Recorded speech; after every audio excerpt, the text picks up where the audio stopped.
Hello guys, എല്ലാവർക്കും അക്കാഡമിക്സിലേക്ക് സ്വാഗതം. ഞാൻ ശിവകേശവ്. നമ്മളിന്ന് RRB NTPCയുടെ പ്രീവിയസ് ക്വസ്റ്റ്യൻസ് ആണ് ഡിസ്കസ് ചെയ്യുന്നത് ഫ്രം ദ പോർഷൻ കെമിസ്ട്രിയുടെ കീഴിൽ RRB NTPCയിൽ ഇതിന് മുമ്പത്തെ ക്വസ്റ്റ്യൻ പേപ്പറിൽ പല പല ഷിഫ്റ്റുകളായിട്ട് വന്നിട്ടുള്ള ക്വസ്റ്റ്യൻസ് ആണ് നമ്മൾ ഇവിടെ ഡിസ്കസ് ചെയ്യുന്നത് കേട്ടോ. ഫൈൻ. ഇനി ഡിസ്കഷൻ സ്റ്റാർട്ട് ചെയ്യുന്നതിന് മുമ്പ് ഒരു കാര്യം കൂടെ പറയാം. Use this class for active recall or active revision. ഓരോ ക്വസ്റ്റ്യൻസ് ഡിസ്കസ് ചെയ്യുമ്പോൾ അതിൻ്റെ ഉത്തരം ഡിസ്കഷൻ്റെ ഭാഗമായി പറയുന്നതിന് മുമ്പ് try to answer the question and then എന്ത് ചെയ്യുക, സ്വയം കമ്പയർ ചെയ്യുക. നിങ്ങൾ ആൻസർ ചെയ്ത ക്വസ്റ്റ്യൻസ് അല്ലെങ്കിൽ നിങ്ങൾ ആൻസർ ചെയ്തതും ഡിസ്കഷൻ്റെ ഭാഗമായിട്ട് വന്ന ആൻസേഴ്സും കറക്റ്റ് ആണോ എന്ന്. ആൻഡ് ദെൻ ഈ ഡിസ്കഷൻ്റെ ഭാഗമായിട്ട് നമ്മൾ തരുന്ന അഡീഷണൽ ഇൻഫർമേഷൻസ് ശ്രദ്ധിച്ച് കേൾക്കുക. If these informations R new, അതെന്ത് ചെയ്യുക, നോട്ട് ചെയ്യുക. അതല്ല, പഠിച്ചിട്ട് മറന്നു പോയതാണ് എങ്കിൽ എന്ത് ചെയ്യുക, വീണ്ടും റിവൈസ് ചെയ്യുക. So use this class for active revision. കാരണം വൺസ് ഈ പറയുന്ന ക്വസ്റ്റ്യൻസ് എല്ലാം ഡിസ്കസ് ചെയ്ത് പോവുകയാണെങ്കിൽ your preparation is half done. കാരണം എപ്പോഴും ഈ പറയുന്ന പ്രീവിയസ് ക്വസ്റ്റ്യൻസിൻ്റെ പാറ്റേണും ട്രെൻഡ്സും മനസ്സിലായി കഴിഞ്ഞാൽ നമ്മുടെ പഠനവും അതിനനുസരിച്ച് എളുപ്പമാകും. സോ വളരെ ഇമ്പോർട്ടൻ്റ് ആയിട്ടുള്ള കാര്യങ്ങൾ പറയുമ്പോൾ try to be as focused as you can. So without wasting much time നമുക്ക് എന്ത് ചെയ്യാം, ക്ലാസ് ക്വസ്റ്റ്യൻസിലേക്ക് കിടക്കാം. So first question, which among the following is not a property of colloid. കൊളോയിഡിന്റെ പ്രോപ്പർട്ടി അല്ലാത്തത് ഏതാണ് എന്നാണ് ചോദ്യം. First statement, colloid cannot scatter a beam of light passing through it. A colloid is a heterogeneous mixture. Statement 3, they do not settle down when left undisturbed. Statement number 4, due to small size, individual particles cannot be seen with the naked eye. വളരെ simple question ആണ്. Option 1 ആണ് correct അല്ലേ. Colloid can scatter a beam of light passing through it. Because എന്താണ്, അത് heterogeneous mixture ആണ് അല്ലേ. അത് heterogeneous mixture ആണ്, സിമിലർ ടു സസ്പെൻഷൻ. എന്നാൽ സസ്പെൻഷനെ പോലെ അതിനെ അൺഡിസ്റ്റർബ്ഡ് ആക്കി വെച്ച് കഴിഞ്ഞാൽ അതിൻ്റെ പാർട്ടിക്കിൾസ് താഴെ അടിയുമോ? ഇല്ല. സോ സ്റ്റേറ്റ്മെന്റ് 2 കറക്റ്റ് ആണ്, സ്റ്റേറ്റ്മെന്റ് 3 കറക്റ്റ് ആണ് with respect to the property of colloid അല്ലേ. And then due to small size, individual particles cannot be seen with naked eye. Similar to solution, കൊളോയിഡിന്റെ പാർട്ടിക്കിൾസും വളരെ ചെറുതാണ്. അതുകൊണ്ട് നമുക്ക് നേക്കഡ് ആയിൽ നമുക്ക് എന്ത് ചെയ്യാൻ പറ്റില്ല, ഇൻഡിവിജ്വൽ പാർട്ടിക്കിൾസിനെ തിരിച്ചറിയാൻ സാധിക്കത്തില്ല. സോ ഒന്നുകൂടെ നമുക്ക് റിവൈസ് ചെയ്യാം. കൊളോയിഡ് കാണാൻ ഹോമോജീനിയസ് മിക്സർ എന്ന രീതിയിൽ തോന്നുമെങ്കിലും they are heterogeneous mixers. Homogeneous mixer എന്ന് പറയുമ്പോൾ എക്സാമ്പിൾ എന്താണ്, ഉപ്പ് വെള്ളം എടുക്കുക അല്ലേ. സൊല്യൂഷൻ, സോൾട്ട് വാട്ടർ സൊല്യൂഷൻ അല്ലെങ്കിൽ ഉപ്പ് വെള്ളം. ബേസിക്കലി നമുക്ക് ഹൈലി കോൺസെൻട്രേറ്റഡ് അല്ലെങ്കിൽ കോൺസെൻട്രേഷൻ സാച്ചുറേറ്റഡ് ഉപ്പ് വെള്ളമല്ല എങ്കിൽ നമുക്ക് എന്ത് ചെയ്യാം, ഉപ്പ് വെള്ളത്തിൽ ഉപ്പ് വേറെ വെള്ളം വേറെ എന്ന രീതിയിൽ നമുക്ക് തിരിച്ചറിയാൻ സാധിക്കുമോ? സാധിക്കത്തില്ല. സിമിലർലി കൊളോയിഡിൻ്റെ എക്സാമ്പിൾ ഏതൊക്കെയാണ്? മിൽക്ക് ഒരു എക്സാമ്പിളാണ്, ക്ലൗഡ്, സ്മോക്ക് ഒക്കെ ഒരു എക്സാമ്പിളാണ് അല്ലേ. സോ മിൽക്ക് എടുക്കുകയാണെങ്കിൽ മിൽക്കിനകത്ത് പാർട്ടിക്കിൾസ് വേറെ, കോൺസ്റ്റുവൻസ് വേറെ എന്ന രീതിയിൽ നമുക്ക് എന്ത് ചെയ്യാൻ കാണാൻ സാധിക്കുമോ? ഇല്ല, കാണാൻ സാധിക്കത്തില്ല. So it appears to be a homogeneous mixture, പക്ഷേ ശരിക്കും അത് ഹെട്രോജീനിയസ് മിക്സ്ചർ ആണ്. എന്നാൽ ഒരു ഹെട്രോജീനിയസ് മിക്സ്ചറിന്റെ എക്സാമ്പിളായ സസ്പെൻഷൻ പോലെ അതിൻ്റെ പാർട്ടിക്കിൾസ് താഴെ വന്നടിയില്ല. ഇതൊക്കെയാണ് ബേസിക് അല്ലേ. ഇനി കൊളോയിഡിന്റെ പാർട്ടിക്കിൾസ് വളരെ ചെറുതാണെന്ന് നമ്മൾ പറഞ്ഞു, പക്ഷേ they are big enough to scatter a beam of light. ഇതും വളരെ ഇമ്പോർട്ടൻ്റ് ആയിട്ടുള്ള പോയിന്റ് ആണ്. Colloids are big enough to scatter the beam of light. Fine. ഇതൊരു ബേസിക് ഡിഫറൻസ് ആണ് ആരൊക്കെ തമ്മിൽ, സൊല്യൂഷനും കൊളോയിഡും സസ്പെൻഷനും തമ്മിൽ. നമുക്കറിയാം solution do not scatter light, പക്ഷേ കൊളോയിഡും സസ്പെൻഷൻസും സ്കാറ്റർ ചെയ്യും അല്ലേ, ലൈറ്റ് സ്കാറ്റർ ചെയ്യും. Therefore they exhibits Tyndall effect. വളരെ ഇമ്പോർട്ടൻ്റ് ആണ് കേട്ടോ. ആൻഡ് സിമിലർലി സൊല്യൂഷൻ്റെയും കൊളോയിഡിൻ്റെയും പാർട്ടിക്കിൾസ് കുറവാണ്, എന്നാൽ സസ്പെൻഷൻ്റെ പാർട്ടിക്കിൾ സൈസ് വളരെ വളരെ വലുതാണ് അല്ലേ. ഫൈൻ. സെക്കൻഡ് ക്വസ്റ്റിലേക്ക് കിടക്കാം. സോ ഇതാണ് നമ്മുടെ മോഡസ് ഓപ്പറാൻഡി. നമ്മൾ ക്വസ്റ്റ്യൻസ് എടുക്കുന്നു, സ്റ്റേറ്റ്മെന്റ്സ് പറയുന്നു, ആൻസറിലേക്ക് എത്തുന്നു. ഫർദർ ഇൻഫർമേഷൻസ് വേണമെങ്കിൽ, ഫർദർ ഡിസ്കഷൻസ് വേണമെങ്കിൽ നമ്മൾ ഡിസ്കസ് ചെയ്ത് പോകുന്നു. Fine. So who provided the basic theory about nature of matter. Nature of മാറ്ററിനെ പറ്റിയുള്ള ബേസിക് തിയറി ആരാണ് തന്നത് എന്നുള്ളതാണ് ക്വസ്റ്റ്യൻ. വളരെ സിമ്പിൾ ക്വസ്റ്റ്യൻ ആണ്. Option 4, it was John Dalton who came up with the atomic theory അല്ലേ. So scientifically it was John Dalton's atomic theory, the first attempt to discuss about the atoms and structure of an atom. അല്ലെങ്കിൽ മാറ്ററിനെ പറ്റി ഒരു holistic view തന്നതാരാണ് ആദ്യമായിട്ട്? It was Dalton. അതിന് മുമ്പ് പരമാണു എന്നുള്ള കൺസെപ്റ്റിൽ Indian മിഥോളജിക്കൽ ബാക്ക്ഗ്രൗണ്ടിലും Greek മിഥോളജിക്കൽ ബാക്ക്ഗ്രൗണ്ടിലും ഒക്കെ ഡിസ്കസ് ചെയ്തിട്ടുണ്ടായിരുന്നെങ്കിലും ഒരു സയന്റിഫിക് എക്സ്പ്ലനേഷൻ ആദ്യമായിട്ടാണ് ജോൺ ഡാൽട്ടൻ്റെ വക നമുക്ക് കിട്ടുന്നത് അല്ലേ. സോ അദ്ദേഹം ഒരു 5 പോസ്റ്റ്ലേറ്റ്സ് മുമ്പോട്ട് വെച്ചു. സോ ഫസ്റ്റ് പോസ്റ്റ്ലേറ്റ് എന്തായിരുന്നു? All matter is made up of tiny indivisible particles called atoms. Okay, then അദ്ദേഹത്തിൻ്റെ രണ്ടാമത്തെ പോസ്റ്റ്ലേറ്റ് എന്ന് പറഞ്ഞത് ഈ ഇൻഡിവിസിബിൾ പാർട്ടിക്കിൾ എന്ന് പറഞ്ഞ ആറ്റംസ് എല്ലാം, ഒരു എലമെൻറ്റിൻ്റെ ആറ്റംസ് എല്ലാം വളരെ ഐഡൻറ്റിക്കൽ ആണ്. They are identical in mass, size and other properties. അദ്ദേഹം മൂന്നാമത് പറഞ്ഞത് എന്താണ്? Atoms can neither be created nor B destroyed. അദ്ദേഹം നാലാമത് പറഞ്ഞത് എന്താണ്? അദ്ദേഹം പറഞ്ഞു ഈ ആറ്റംസിനെ നമുക്ക് എന്ത് ചെയ്യാം, ഈ atoms of different elements can combine with each other to form compounds. Compound ഫോർമേഷനെ പറ്റി അദ്ദേഹം പറഞ്ഞു. ദെൻ അദ്ദേഹം എന്ത് പറഞ്ഞു? Atoms can be arranged, combined or separate in a chemical reactions വഴി ആറ്റംസിൻ്റെ ഭാഗത്തുണ്ടാകുന്ന ചേഞ്ചസിനെ പറ്റിയും അദ്ദേഹം എന്ത് ചെയ്തു പറയുന്നുണ്ടായിരുന്നു. ഇനി ഇത്രയും പോസ്റ്റ്ലേറ്റ് പറഞ്ഞെങ്കിലും അദ്ദേഹത്തിൻ്റെ അറ്റോമിക് തിയറിയിലും കുറച്ച് ഫ്ലോസ് ഉണ്ടായിരുന്നു. ഉദാഹരണത്തിന് അദ്ദേഹം പറഞ്ഞത് ആറ്റംസ് ക്യാൻ ഇനി അതിനെ ഡിവിസിബിൾ ചെയ്യാൻ സാധിക്കത്തില്ല അല്ലെ, ഇൻഡിവിസിബിൾ പാർട്ടിക്കിൾസ് എന്നാണ് അദ്ദേഹം പറഞ്ഞിരുന്നത് അല്ലേ. അദ്ദേഹത്തിൻ്റെ പോസ്റ്റ്ലേറ്റ്സ് അദ്ദേഹം പറഞ്ഞിരുന്നു ആറ്റംസ് ആർ ഇൻഡിവിസിബിൾ പാർട്ടിക്കിൾസ്. പക്ഷേ പിന്നീട് വന്നിട്ടുള്ള സയൻറ്റിഫിക് ഇംപ്രൂവ്മെൻറ്റ്സ്, ടെക്നോളജിക്കൽ അഡ്വാൻസ്മെൻറ്റ്സ് കാരണം നമ്മൾ എന്ത് ചെയ്തു, പലപ്പോഴായിട്ട് ഇലക്ട്രോണിനെയും പ്രോട്ടോണിനെയും ന്യൂട്രോണിനെയും ഒക്കെ കണ്ടുപിടിച്ചു അല്ലേ. സോ അദ്ദേഹത്തിൻ്റെ ആ ഒരു തിയറി തെറ്റായിരുന്നു അല്ലേ. ആറ്റംസ് ക്യാൻ ബി ഡിവൈഡഡ് അല്ലേ further two electrons, neutrons and protons. അതുപോലെ അദ്ദേഹം ഐസോടോപ്സിനെ പറ്റിയോ ഐസോബാറിനെ പറ്റിയോ ഒന്നും കാര്യമായിട്ട് പറഞ്ഞിരുന്നില്ല. സോ അദ്ദേഹത്തിൻ്റെ ഈ പറഞ്ഞ ഇഷ്യൂസിൻ്റെ ഡ്രോബാക്സിൻ്റെ പുറത്ത് മറ്റ് പുതിയ അറ്റോമിക് മോഡൽസ് ഉണ്ടായി. സോ ആദ്യം വന്ന ആരാണ്? ആദ്യം ജെ തോംസൺ അദ്ദേഹത്തിൻ്റെ പ്ലം പുഡിംഗ് മോഡൽ വന്നു അല്ലേ. അദ്ദേഹത്തിൻ്റെ പ്ലം പുഡിംഗ് മോഡൽ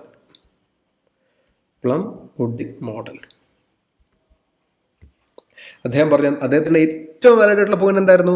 അദ്ദേഹം പറഞ്ഞു mass of an atom is evenly spread. ഒരു ആറ്റത്തിൻ്റെ മാസ് ഈവൻലി സ്പ്രെഡ് ആണ് എന്നാണ് ജെ തോംസൺ മുമ്പോട്ട് വെച്ചത്. എന്നാൽ റുദർഫോർഡിൻ്റെ വളരെ ഫേമസ് ആയിട്ടുള്ള കാഥോഡ് റേ എക്സ്പെരിമെൻ്റ് അല്ലേ, കാഥോഡ് റേ എക്സ്പെരിമെൻ്റ് എന്ന് പറഞ്ഞു, കാഥോഡ് റേ ട്യൂബ് എക്സ്പെരിമെൻ്റ് പറഞ്ഞു. ജെ തോംസൺ പറഞ്ഞ പോലെ mass of an atom is not evenly spread. പകരം the mass of an atom എവിടെയാണ്? It is concentrated on a small space and most of the space of an atom are empty എന്നാര് പറഞ്ഞു? Rutherford പറഞ്ഞു. ആ റുദർഫോർഡിൻ്റെ കണ്ടുപിടുത്തത്തെ കുറച്ചുകൂടി advance ലെവലിൽ കൊണ്ടുപോയി Niels Bohr പറഞ്ഞു. Rutherford പറഞ്ഞ പോലെ തന്നെ ആറ്റത്തിൻ്റെ സെൻറ്ററിൽ മാസ് എല്ലാം കോൺസെൻട്രേറ്റഡ് ആണ് ആൻഡ് ആ അതിനെ ന്യൂക്ലിയസ് എന്ന് വിളിക്കുകയും ആ ന്യൂക്ലിയസിന് ചുറ്റും എങ്ങനെയാണ് ഇലക്ട്രോൺസ് അറേഞ്ച് ചെയ്തേക്കാണ് specified in an imaginary ring. അതിനെ അദ്ദേഹം ഓർബിറ്റ് എന്നും ഷെൽ എന്നും അദ്ദേഹം വിളിച്ചു. സോ ഓർബിറ്റ് ആൻഡ് ഷെൽ എന്ന ഒരു കൺസെപ്റ്റ് ആര് കൊണ്ടുതന്നു? ആദ്യമായിട്ട് അത് കൊണ്ടുതന്ന ആരാണ്? നീൽ ബോർ ആണ് അല്ലേ. So this is how atomic theories evolved in the field of chemistry over the years. Fine. അടുത്ത question. Which British physicist was awarded the Nobel Prize in Physics in 1906 for his work on discovery of electron? Electron കണ്ടുപിടിച്ച ആരാണെന്നുള്ളതാണ് basic ആയിട്ട് ഈ ക്വസ്റ്റ്യൻ്റെ ഉദ്ദേശം അല്ലേ. So option 1 James Chadwick, option 2 J Thomson, option 3 Niels Bohr, option 4 Ernest Rutherford. So electron കണ്ടുപിടിച്ചത് ആരാണ് എന്നുള്ളതാണ് ചോദ്യം. സോ ആൻസർ ആരാണ്? It was J Thomson who discovered electron. Okay, James Chadwick അദ്ദേഹം എന്താണ് കണ്ടുപിടിച്ചത്? അദ്ദേഹമാണ് he discovered neutrons. Ernest Rutherford he discovered protons. Electrons കണ്ടുപിടിച്ച ആരാണെന്നും പ്രോട്ടോൺസ് കണ്ടുപിടിച്ച ആരാണെന്നും ന്യൂട്രോൺസ് കണ്ടുപിടിച്ച ആരാണെന്നും നമ്മൾ ഡിസ്കസ് ചെയ്ത് കഴിഞ്ഞു. അതിലേക്ക് അടുത്ത ക്വസ്റ്റിലേക്ക് ഇതിനു മുമ്പ് ഒരു കാര്യം കൂടെ നമുക്ക് മനസ്സിലാക്കണം. നമുക്കറിയാം അല്ലേ, പ്രോട്ടോൺസ് പോസിറ്റീവ്ലി ചാർജ്ഡും ഇലക്ട്രോൺസ് നെഗറ്റീവ്ലി ചാർജ്ഡും ആണ് എന്ന്. എന്നാൽ പ്രോട്ടോൺസിൻ്റെ മാസും ന്യൂട്രോണിൻ്റെ മാസും നോക്കിക്കേ, രണ്ടും ഐഡൻറ്റിക്കലാണ്. എന്നാൽ ഇലക്ട്രോണിൻ്റെ മാസ് ഇറ്റ് ഈസ് ഡിഫറെൻ്റ് അല്ലേ. when it is compared with protons mass, electrons mass തുലോം കുറവാണ് അല്ലേ, വളരെ കുറവാണ് അല്ലേ. 1.67 × 10⁻⁻27 ആണ് പ്രോട്ടോണിൻ്റെയും ന്യൂട്രോണിൻ്റെയും മാസ് എങ്കിൽ ഇലക്ട്രോണിൻ്റെ മാസ് 9.11 × 10⁻31, അതായത് വളരെ കുറവാണ് when compared to proton and neutron. അതുകൊണ്ടാണ് നമ്മൾ മാസ് നമ്പേഴ്സ് കാൽക്കുലേറ്റ് ചെയ്യുമ്പോൾ ഇലക്ട്രോണിൻ്റെ മാസ് ഉപയോഗിക്കാതെ പ്രോട്ടോണിൻ്റെയും ന്യൂട്രോണിൻ്റെയും മാസ് മാത്രം ആഡ് ചെയ്യുന്നത് കേട്ടോ. വളരെ ഇമ്പോർട്ടൻറ്റ് പോയിൻ്റ് ആണ്. ഒരു പക്ഷേ എക്സാമിന് ഈ പറഞ്ഞ പോലെ നമുക്ക് മാസ് ഓഫ് പ്രോട്ടോൺ അല്ലെങ്കിൽ ഈ 1.67 × 10⁻27 എന്ന് പറഞ്ഞ മാസ് ഏതൊക്കെ സബ് ആറ്റോമിക് പാർട്ടിക്കിൾസിൻ്റെ സബ് ആറ്റോമിക് പാർട്ടിക്കിൾസിൻ്റെ മാസ് ആണ് എന്ന രീതി ക്വസ്റ്റ്യൻസ് വരാം. അല്ലെങ്കിൽ from the given find the mass of electron എന്ന് വരാം. സോ ഈ ഒരു കാര്യം ഈ ഒരു ക്വസ്റ്റ്യൻ വരുമ്പോൾ we should not be confused. So അതുകൊണ്ട് മാസ് കൃത്യമായിട്ട് പഠിച്ചു വെക്കുക കേട്ടോ. Okay, next question. Valence electrons are present in, എവിടെയാണ് പ്രസന്റ് ചെയ്യുന്നത്? Innermost as well as outermost shell of an atom, innermost shell of an atom, just outside an atom, outermost shell of an atom. വളരെ simple question ആണ് അല്ലേ. Option number 4, outermost shell of an atom. ഇതിലാണ് നമ്മുടെ വാലൻസ് electron present ആയിരിക്കുന്നത് അല്ലേ. So ഇങ്ങനെ നമുക്ക് എന്ത് ചെയ്യാം, ഒരു ആറ്റോമിക് സ്ട്രക്ചർ ഡിസൈൻ ചെയ്തേക്കുന്നത് ആര്? നീൽസ് ബോർ അല്ലേ. അദ്ദേഹം എന്ത് പറഞ്ഞു? സെൻട്രലാണ് നമ്മുടെ ന്യൂക്ലിയസ്. ഇവിടെയാണ് അദ്ദേഹം ന്യൂക്ലിയസ് എന്ന് വിളിച്ചത്. ഇവിടെയാണ് പ്രോട്ടോൺസും ന്യൂട്രോൺസും ഉള്ളത്. സോ അതിനുശേഷം വരുന്ന ഒരു ഇമാജിനറി ഷെൽ, ഇമാജിനറി പാത്ത് അഥവാ അദ്ദേഹം അതിനെ ഷെല്ലെന്നോ ഓർബിറ്റ് എന്നും വിളിച്ചു. ആ ഫസ്റ്റ് ഷെൽ കെ ഷെൽ എന്നും പിന്നീട് വരുന്ന ഷെല്ലുകളെ LMN ഷെൽ എന്നും വിളിച്ചു. അതുപോലെ energy possessed by electrons in the shell to break away from the attractive bond of nucleus. Fourth shell അല്ലെങ്കിൽ N ഷെല്ലിൽ ഇരിക്കുന്ന ഒരു ഇലക്ട്രോണിന് വളരെ കുറച്ച് എനർജി സ്പെൻഡ് ചെയ്താൽ മതി as compared to an electron sitting in the first shell അല്ലേ. ന്യൂക്ലിയസിൻ്റെ ബോണ്ട് ബ്രേക്ക് ചെയ്ത് വെളിയിൽ പോയി ഒരു കെമിക്കൽ റിയാക്ഷൻ നടത്താൻ N ഷെല്ലിൽ, ഫോർത്ത് ഷെല്ലിൽ ഇരിക്കുന്ന ഇലക്ട്രോണിന് കുറച്ച് എനർജി സ്പെൻഡ് ചെയ്താൽ മതി. പക്ഷേ electron sitting in the first shell or the K shell എന്ത് ചെയ്യണം? കൂടുതൽ എനർജി സ്പെൻഡ് ചെയ്യണം to break the bond between the nucleus അല്ലേ. സിമ്പിൾ ആണല്ലോ. ഓക്കെ, ഈ ഒരു പോയിന്റ് പറയാമല്ലോ. ഫൈൻ. സോ അടുത്ത question. The atomic particle of N element is the number of dash in the nucleus of an each atom of that element. Okay, atomic number എന്ന് പറഞ്ഞാൽ ഏത് sub atomic പാർട്ടിക്കിളിൻ്റെ നമ്പറിനെയാണ് നമ്മൾ atomic number എന്ന് പറയുന്നത് എന്നുള്ളതാണ് question. So പെട്ടെന്ന് ചാടി കയറി ഇലക്ട്രോൺസ് എന്ന് ആരെങ്കിലും ആലോചിച്ചിട്ടുണ്ടെങ്കിൽ ക്വസ്റ്റ്യൻ ഒന്നുകൂടെ വായിക്കുക. ക്വസ്റ്റ്യൻ പറഞ്ഞിരിക്കുന്നത് എന്താണ്? In the nucleus of each atom എന്നാണ് പറഞ്ഞത്. ന്യൂക്ലിയസിനുള്ളിൽ ഉള്ള സബ് ആറ്റോമിക് പാർട്ടിക്കിളിൽ ഏത് പാർട്ടിക്കിളിൻ്റെ നമ്പറാണ് അറ്റോമിക് നമ്പർ എന്ന് ആണ് ക്വസ്റ്റ്യൻ. സോ ആൻസർ എന്താണ്? ആൻസർ പ്രോട്ടോൺ ആണ് കേട്ടോ. ആൻസർ പ്രോട്ടോൺ ആണ്. വളരെ സിമ്പിൾ ആണല്ലോ. ഇനി മാസ് നമ്പേഴ്സും അറ്റോമിക് നമ്പറും കൂടെ നോക്കിക്കേ. Atomic number of A proton in A nucleate, ഇതാണ് അറ്റോമിക് നമ്പർ. ഒന്ന് ചിന്തിച്ച് നോക്കുക. ഒരു ന്യൂട്രൽ ചാർജ്ഡ് ആയിട്ടുള്ള ഒരു ആറ്റം എടുക്കുകയാണെങ്കിൽ ആ ആറ്റത്തിൻ്റെ നമ്പർ ഓഫ് പ്രോട്ടോൺസും നമ്പർ ഓഫ് ഇലക്ട്രോൺസും സെയിം ആയിരിക്കും. എന്നാൽ ന്യൂക്ലിയസിനുള്ളിൽ പ്രോട്ടോൺസ് മാത്രമല്ലേ ഉള്ളൂ അല്ലേ. അതുകൊണ്ടാണ് നമ്മളിവിടെ അറ്റോമിക് നമ്പറിൽ number of protons in A nucleate എന്ന് പറയുന്നത്. ഓക്കെ, ദെൻ മാസ് നമ്പർ നോക്കിക്കേ. Number of protons plus the number of neutrons. ഞാൻ നേരത്തെ പറഞ്ഞിരുന്നു mass number of an atom എടുക്കുമ്പോൾ നമ്മൾ ഒരിക്കലും ആരെടുക്കില്ല? ഇലക്ട്രോണിൻ്റെ മാസ് എടുക്കില്ല. കാരണം ഇലക്ട്രോണിൻ്റെ മാസ് വളരെ കുറവായിരുന്നു. ഒന്നുകൂടെ പറയാം, എത്രയായിരുന്നു? ഓർമ്മയുണ്ടോ? It was 9.11 into 10 raised to minus 31 അല്ലേ. വളരെ തുലവും കുറവാണ് അല്ലേ വെൻ കമ്പയർ ടു ആര്? പ്രോട്ടോണിൻ്റെയും ന്യൂട്രോണിൻ്റെയും മാസ്. ഇത് മാസ് ഓഫ് ഇലക്ട്രോൺ ആണ്. And mass of proton and neutron എത്രയാണ്? 1.67 into 10 raised to minus 27. ഇത് മറക്കരുത് കേട്ടോ. -27 ആണ് കേട്ടോ, മറക്കരുത്. വളരെ ഇമ്പോർട്ടൻ്റ് കേട്ടോ. ഫൈൻ. അടുത്ത ക്വസ്റ്റിലേക്ക് പോവാം. Isotope R atoms that have, വളരെ ഇമ്പോർട്ടൻ്റ് ആണ് കൺസെപ്റ്റ്. ഐസോട്ടോപ്പ് എന്ന് പറഞ്ഞു കഴിഞ്ഞാൽ എന്താണ്? Same atomic number but different mass number. Option number 2 different atomic number and atomic mass. Option number 3 same atomic number and atomic mass. Option number 4 same atomic number but different atomic mass. എന്താണ് answer? Option number 4 ആണല്ലേ. Same atomic number but different atomic mass. Atomic നമ്പറുകൾ same ആയിരിക്കും, എന്നാൽ mass നമ്പറുകൾ, atomic mass different ആയിരിക്കും. എന്നാൽ ഇതല്ലേ isotope. Fine. Isotope, isobar, isotone, ഇതാണ് 3 ഡിഫറെൻറ്റ് ടൈപ്സ് അല്ലേ. ഐസോട്ടോപ്പ് നമ്മൾ നേരത്തെ പറഞ്ഞ പോലെ സെയിം അറ്റോമിക് നമ്പർ ആയിരിക്കും, പക്ഷേ മാസ് നമ്പേഴ്സ് ഡിഫറെൻ്റ് ആയിരിക്കും. ഐസോബാർ എടുക്കുമ്പോൾ എങ്ങനെയാണ്? സെയിം മാസ് നമ്പർ ആയിരിക്കും, എന്നാൽ ഡിഫറെൻറ്റ് അറ്റോമിക് നമ്പേഴ്സ് ആയിരിക്കും. ഐസോട്ടോൺ എങ്ങനെയാണ്? ഐസോട്ടോണിന് ഡിഫറെൻറ്റ് നമ്പേഴ്സ് ഓഫ് പ്രോട്ടോൺ ആയിരിക്കും, എന്നാൽ നമ്പർ ഓഫ് ന്യൂട്രോൺസ് സെയിം ആയിരിക്കും. സോ ഈ ഒരു ഡിഫറൻസ് ഓർത്ത് വെക്കുക. ഇനി ഐസോട്ടോപ്പുകളാണോ ഐസോബാറുകൾക്കാണോ ഡിഫറെൻറ്റ് കെമിക്കൽ പ്രോപ്പർട്ടി വരിക? ഒന്ന് ചിന്തിച്ച് നോക്കിക്കേ. അറിയാവുന്നതായിരിക്കും അല്ലേ? അറിയാവുന്നതാണ് എന്ന് ഞാൻ വിശ്വസിക്കുന്നു. Chemical property of an element ആരെ ഡിപ്പെൻഡ് ആണ്? അവരുടെ ഇലക്ട്രോൺസിനെ ഡിപ്പെൻഡ് ആണ് അല്ലേ. ഒരു ആറ്റത്തിൻ്റെ കെമിക്കൽ പ്രോപ്പർട്ടി എന്ന് പറഞ്ഞു കഴിഞ്ഞാൽ അതിൻ്റെ ഇലക്ട്രോൺസിനെ ഡിപ്പെൻഡ് ആണ്. അങ്ങനെ നോക്കുകയാണെങ്കിൽ ഐസോടോപ്പുകൾക്കാണോ ഐസോബാറുകൾക്കാണോ ഡിഫറെൻറ്റ് കെമിക്കൽ പ്രോപ്പർട്ടി വരുന്നത്? ഒന്ന് ചിന്തിച്ച് നോക്കിക്കേ. സെയിം അറ്റോമിക് നമ്പർ ആണ് എങ്കിൽ നമ്പർ ഓഫ് ഇലക്ട്രോൺസ് എന്തെങ്കിലും ഡിഫറൻസ് വരുന്നുണ്ടോ? ഇല്ല. സോ ഐസോടോപ്പുകൾ എപ്പോഴും ഒരുവിധം കെമിക്കൽ പ്രോപ്പർട്ടീസ് എല്ലാം ഒന്ന് തന്നെയായിരിക്കും. എന്നാൽ ഐസോബാറുകൾ എടുക്കുകയാണെങ്കിൽ അതിൻ്റെ അറ്റോമിക് നമ്പേഴ്സ് ഡിഫറെൻ്റ് ആയതുകൊണ്ട് തന്നെ കെമിക്കൽ പ്രോപ്പർട്ടീസും ഡിഫറെൻ്റ് ആയിരിക്കും. സിമ്പിൾ അല്ലേ? Okay, fine. അടുത്ത ക്വസ്റ്റ്യനിലേക്ക് പോവാം. Name the chemist who proved that the atomic number of an element is fundamental property than atomic mass, which led to the modification of Mendeleev's periodic table. Mendeleev's periodic table use ചെയ്തത് atomic mass ആയിരുന്നു. എന്നാൽ atomic mass അല്ല, atomic number വെച്ചിട്ടാണ് നമ്മൾ എന്ത് ചെയ്യേണ്ടത്? Periodic ടേബിളിൽ എലമെന്റ്സിനെ arrange ചെയ്യേണ്ടത് എന്ന് പറഞ്ഞത് ആരാണ് എന്നുള്ളതാണ് ക്വസ്റ്റ്യൻ. വളരെ സിമ്പിൾ ആണല്ലേ? വളരെ സിമ്പിൾ ആണ്. It was Henry muesli who came up with the idea that atomic number of an element is more fundamental property than its atomic mass. Therefore, അദ്ദേഹം എന്ത് ചെയ്തു? മോഡേൺ പീരിയോഡിക് ലോ അദ്ദേഹം state ചെയ്തു അല്ലേ? The physical and the chemical property of an element are periodic functions of their atomic numbers. വളരെ important ആട്ടോ. ഇനി നമ്മുടെ തിരിച്ചു വരാൻ ക്വസ്റ്റിനേക്ക്. ഇതിൽ മെൻഡലീവനാണ് നമ്മൾ എന്ത് ക്രെഡിറ്റ് കൊടുത്തേക്കുന്നത്? The father of modern periodic table എന്ന ക്രെഡിറ്റ് കൊടുത്തേക്കുന്നത് മെൻഡലീവനാണ് കൊടുത്തേക്കുന്നത് അല്ലേ? Father of modern periodic table അറിയാം എന്ന് വിശ്വസിക്കുന്നു. ദെൻ കംസ്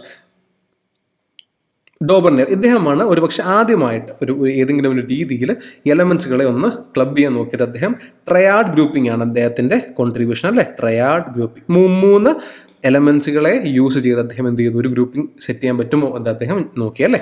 അതിനുശേഷം it was Newland who came up with the law of octaves. Okay, 8 octaves. Law of octaves ഇത്രയും മാത്രം ഓർത്താൽ മതി കേട്ടോ. ജോൺ ന്യൂലാൻഡ്സിന്റെ ലോ ഓഫ് ഒക്ടേവ്സ്, ജോനാൻ ഡോബർണിയറിന്റെ law of triads and Dmitri Mendeleev ആണ് പിന്നീട് modern periodic table according to atomic mass അദ്ദേഹം കൊണ്ടുവരുന്നു. അതിനുശേഷം ഹെൻറി മൂസ്ലിയാണ് പോയിന്റ് ഔട്ട് ചെയ്യുന്നത് it is not atomic mass, rather atomic നമ്പറുകൾക്കാണ് ഒരു ഫണ്ടമെന്റൽ പ്രോപ്പർട്ടി ഉള്ളത് എന്നുള്ള കാര്യം പോയിന്റ് ഔട്ട് ചെയ്യുന്നത് ഹെൻറി മൂസ്ലിയാണ്. വളരെ ഇമ്പോർട്ടൻറ്റ് കേട്ടോ. Then which subatomic particles was discovered by J. Chadwick? Option A, neuron. Option 2, proton. Option 3, neutron. Option 4, electron. നമ്മൾ നേരത്തെ ഡിസ്കസ് ചെയ്തു അല്ലെ? ഡീറ്റെയിൽ ഡിസ്കസ് ചെയ്തു. ആൻസർ ഓപ്ഷൻ നമ്പർ 3, ന്യൂട്രോൺ ആണ്. വളരെ വളരെ important. Modern periodic table is based on dash of the elements. Equivalent weight. Option 2 valency. Option 3 atomic mass. Option 4 atomic number. ഇത് നമ്മൾ വളരെ വളരെ ഡീറ്റെയിൽ ഡിസ്കസ് ചെയ്തു. It is atomic number. Then the compound of a metal found in nature. നേച്ചറിൽ കാണപ്പെടുന്ന മെറ്റലിന്റെ compound അല്ലേ? അല്ലെങ്കിൽ the compound of a metal found in nature is called എന്താണ്? ഫ്ലക്സ് ആണോ, മിനറൽ ആണോ, ഓർ ആണോ, സ്ലാഗ് ആണോ? ഇറ്റ് ഈസ് ഓപ്ഷൻ 2 മിനറൽ അല്ലേ? Option 2 mineral. സാധാരണ മെറ്റൽ എന്ന രീതിയിൽ നമ്മളിപ്പോൾ യൂസ് ചെയ്യുന്ന മെറ്റൽ എന്ന അയൺ എന്ന രീതിയിലോ അല്ലെങ്കിൽ സ്റ്റീൽ എന്ന രീതിയിൽ നമുക്ക് വളരെ വളരെ എന്താ പറയുന്നത് സിമ്പിളായിട്ട് നേച്ചറിൽ കാണാൻ സാധിക്കത്തില്ല. കാരണം മെറ്റൽസ് വളരെ റിയാക്റ്റീവ് ആണ്. സോ പലപ്പോഴും അതിൻ്റെ കോമ്പൗണ്ടിലായിട്ട് മാത്രമേ, ഓർസ് ആയിട്ട് മാത്രമേ കാണപ്പെടാറുള്ളൂ. സോ മെറ്റൽസിന് റിയാക്ടിവിറ്റിയെ പറ്റി ഒരു ബോധ്യം വേണം കേട്ടോ. മെറ്റൽ ഹൈലി റിയാക്റ്റീവ് ആണ്. സോ അത് മെറ്റൽസ് എന്ന രീതിയിൽ നമ്മൾ എക്സ്ട്രാക്ട് ചെയ്യണം. അത് പലപ്പോഴും ഓവറായിട്ട് അതിൻ്റെ മിനറലായിട്ടായിരിക്കും നേച്ചറിൽ കാണപ്പെടുന്നത് എന്നുകൂടെ ഒന്ന് ഓർത്ത് വെക്കുക. ഫൈൻ.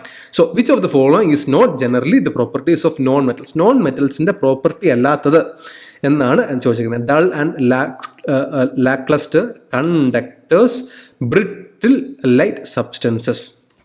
വളരെ സിമ്പിളാണ്. പൊതുവെ non metals conductors of electricity and heat ആണോ? അല്ല. സോ ഓപ്ഷൻ 2 ആണ് കറക്റ്റ് അല്ലേ? വളരെ വളരെ സിമ്പിൾ ക്വസ്റ്റ്യൻ ആണ് അല്ലേ? സോ പ്രോപ്പർട്ടീസ് നമുക്ക് നോക്കാം. മെറ്റൽസ് പൊതുവെ ഷൈനി ആണെങ്കിൽ നോൺ മെറ്റൽസ് പൊതുവെ ഡള്ളാണ്. ഹാർഡ്നെസ്, മെറ്റൽസ് വെരി വെരി ഹാർഡാണ്. നോൺ മെറ്റൽസ് ബ്രിട്ടിലാണ് അല്ലേ? അടിച്ചാൽ പൊട്ടിപ്പോകും. മാല്യബിലിറ്റി, മെറ്റൽസ് നല്ല മാല്യബിൾ ആണ്. നോൺ മെറ്റൽസ് അങ്ങനെ മാല്യബിൾ ആണോ? അല്ല. ഡക്റ്റിലിറ്റി, ഡക്ടൈൽസ് അല്ലേ? മെറ്റൽസ് ഡക്ടൈലാണ്, നോൺ മെറ്റൽസ് നോൺ ഡക്ടൈലാണ്. സോ ബേസിക്കലി മെറ്റൽസിനെ വളരെ തിൻ ഷീറ്റ്സ് ആയിട്ടും വളരെ ചെറിയ ഹെയർ ലൈൻ പോലുള്ള കമ്പികളായിട്ടും നമുക്ക് എന്ത് ചെയ്യാം? അതിനെ മാറ്റിയെടുക്കാൻ സാധിക്കും. പക്ഷേ നോൺ മെറ്റൽസിന് സാധിക്കുമോ? ഇല്ല. കാരണം ബ്രിഡിലാണ്, നമ്മൾ നേരത്തെ സംസാരിച്ചു, പൊട്ടിപ്പോകും. കണ്ടക്ഷൻ എടുക്കുമ്പോൾ മെറ്റൽസ് ഗുഡ് കണ്ടക്ടേഴ്സ് ആണ്, നോൺ മെറ്റൽസ് ബാഡ് കണ്ടക്ടേഴ്സ് ആണ്. ഇൻ കേസ് ഓഫ് ഇലക്ട്രിസിറ്റി ആയാലും ശരി, ഹീറ്റ് ആയാലും ശരി. സ്റ്റേറ്റ് പൊതുവെ മെറ്റൽസ് പൊതുവെ സോളിഡ് സ്റ്റേറ്റിലാണ് കാണപ്പെടുന്നതെങ്കിൽ നോൺ മെറ്റൽസ് പൊതുവെ സോളിഡിലും ലിക്വിഡിലും ഗ്യാസിലും കാണപ്പെടുന്നത്. വളരെ ഇമ്പോർട്ടൻറ്റ് പോയിന്റ് കേട്ടോ, സ്റ്റേറ്റ്മെന്റ് ആയിട്ട് വേണേൽ വരാം, വളരെ ഇമ്പോർട്ടൻ്റ് ആണ് കേട്ടോ. ഡെൻസിറ്റി ഓഫ് മെറ്റൽസ് പ്രോബബ്ലി എപ്പോഴും ഹയർ ആയിരിക്കും, നോൺ മെറ്റൽസ് ലോവർ ആയിരിക്കും. സോ ഒരു ബേസിക് ഡിഫറൻസ് നോക്കുവാണെങ്കിൽ യെല്ലോ നമ്മുടെ പീരിയോഡിക് ടേബിളിൽ left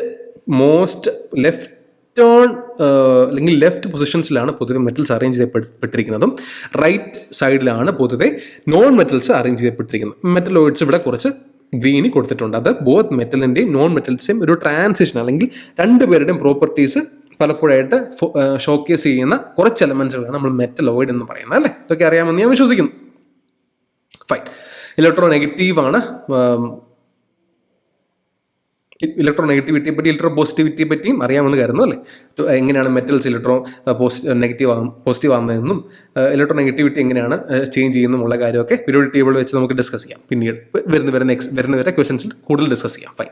so 12th question, which one of the following is not an element? Element അല്ലാത്തത് ആരാണ് എന്നുള്ളതാണ് ചോദ്യം. Silica, option 2 silicon, option 3 germanium, option 4 graphite. വളരെ സിമ്പിൾ ക്വസ്റ്റ്യൻ ആണ്. സിലിക്ക, അല്ലേ? സിലിക്ക ഒരു മിനറൽ, ഒരു ഓറാണ്, അല്ലേ? Silica is not an element, rather ഇതെന്താണ്? It is composed of silicon and oxygen atoms. ഒരു കോമ്പൗണ്ട് ആണ് സിലിക്ക. നാച്ചുറലി ഞാൻ നേരത്തെ സംസാരിച്ച പോലെ ഹൈലി റിയാക്റ്റീവ് ആയതുകൊണ്ട് തന്നെ പല എലമെന്റ്സും അതിൻ്റെ പ്യുവർ ഫോമിലല്ല, പകരം കോമ്പൗണ്ട് ഫോമിലാണ് കാണപ്പെടുന്നത്. സോ സിലിക്ക ബേസിക്കലി എന്താണ്? സിലിക്കൺ ഡയോക്സൈഡ് എന്നറിയപ്പെടുന്നു. സിലിക്കണും ഓക്സിജനും എന്ന രീതിയിൽ അതെന്താണ്? ഒരു കോമ്പൗണ്ട് ഫോമുലയിലാണ് നേച്ചറിൽ കാണപ്പെടുന്നത്. So naturally so it is not an element, it's a compound. Fine. So കോമ്പൗണ്ടുകളും എലമെന്റ്സും എന്താണ്? എലമെന്റ്സ് എന്ന് പറയുമ്പോൾ അതിൽ ഒരു സ്പെസിഫിക് ആറ്റം മാത്രമേ കാണുള്ളൂ, അല്ലേ? O2 is an element. O3 3 atoms, അല്ലെ? ഓസോൺ എന്ന് പറയുന്ന O3 എന്ന് പറയുന്നത് മറ്റൊരു എലമെന്റ് ആണ്. കാരണം അതിലൊക്കെ ആറ്റമായിട്ട് ഓക്സിജൻ അല്ലെങ്കിൽ ആറ്റമായിട്ട് ഒരൊറ്റ പെർട്ടിക്കുലർ ആറ്റം മാത്രമേ കാണുകയുള്ളൂ. എന്നാൽ കോമ്പൗണ്ട് അങ്ങനെയല്ല. Compound will be a collection, അല്ലേ? It contain 2 or more atoms. H2O അല്ലെങ്കിൽ NH4, അല്ലെ? അമോണിയ എന്ന് പറയുന്നത് NH4. ഇതൊക്കെ എന്തിൻ്റെ എക്സാമ്പിളാണ്? കോമ്പൗണ്ടുകളുടെ എക്സാമ്പിൾസ് ആണ്. നേരത്തെ പറഞ്ഞ പോലെ റിയാക്ടിവിറ്റി കൂടിയ എലമെന്റുകൾ കോമ്പൗണ്ട് ഫോമിലായിരിക്കും നേച്ചറിൽ കാണപ്പെടുന്നത്. Fine. Which gas can be fixed in the atmosphere by lightning മുഖേന അറ്റ്മോസ്ഫിയറിൽ ഫിക്സ് ചെയ്യപ്പെടുന്ന ഗ്യാസ് ഏതാണ്? കാർബൺ ഡയോക്സൈഡ് ആണോ, ആർഗൺ ആണോ, നൈട്രജൻ ആണോ, ഓക്സിജൻ ആണോ? വളരെ സിമ്പിൾ ക്വസ്റ്റൻ, അല്ലേ? It is nitrogen. ഒരു പക്ഷേ അറ്റ്മോസ്ഫിയറിൽ ഏറ്റവും കൂടുതൽ കാണപ്പെടുന്ന ഗ്യാസ് നൈട്രജൻ ആണ്, അല്ലേ? ഏതാണ്ട് 71%. പിന്നീടാണ് ഓക്സിജനും കാർബൺ ഡയോക്സൈഡ് ഒക്കെ വരുന്നത്. ആർഗൺ ഒരു ആർഗൺ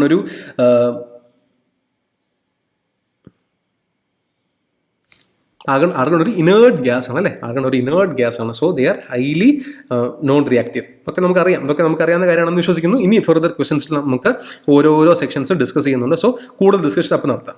ഇനി നൈട്രജൻ സൈക്കിൾ അതോടൊന്ന് പറഞ്ഞിട്ടോ, അല്ലേ? Nitrogen cycle. ഈ ലൈറ്റ്നിങ് വഴി അറ്റ്മോസ്ഫിയറിൽ നൈട്രജൻ ഫിക്സേഷൻ സംഭവിക്കുന്നു. അത് ചിലപ്പോൾ ഡയറക്റ്റ്ലി ചില ബാക്ടീരിയാസ് എന്ത് ചെയ്യും? നൈട്രജനെ കൺവേർട്ട് ചെയ്യും, അല്ലേ? നൈട്രജനെ കൺവേർട്ട് ചെയ്ത് യൂസ് ചെയ്യാൻ സഹായിക്കും പ്ലാന്റ്സിന്.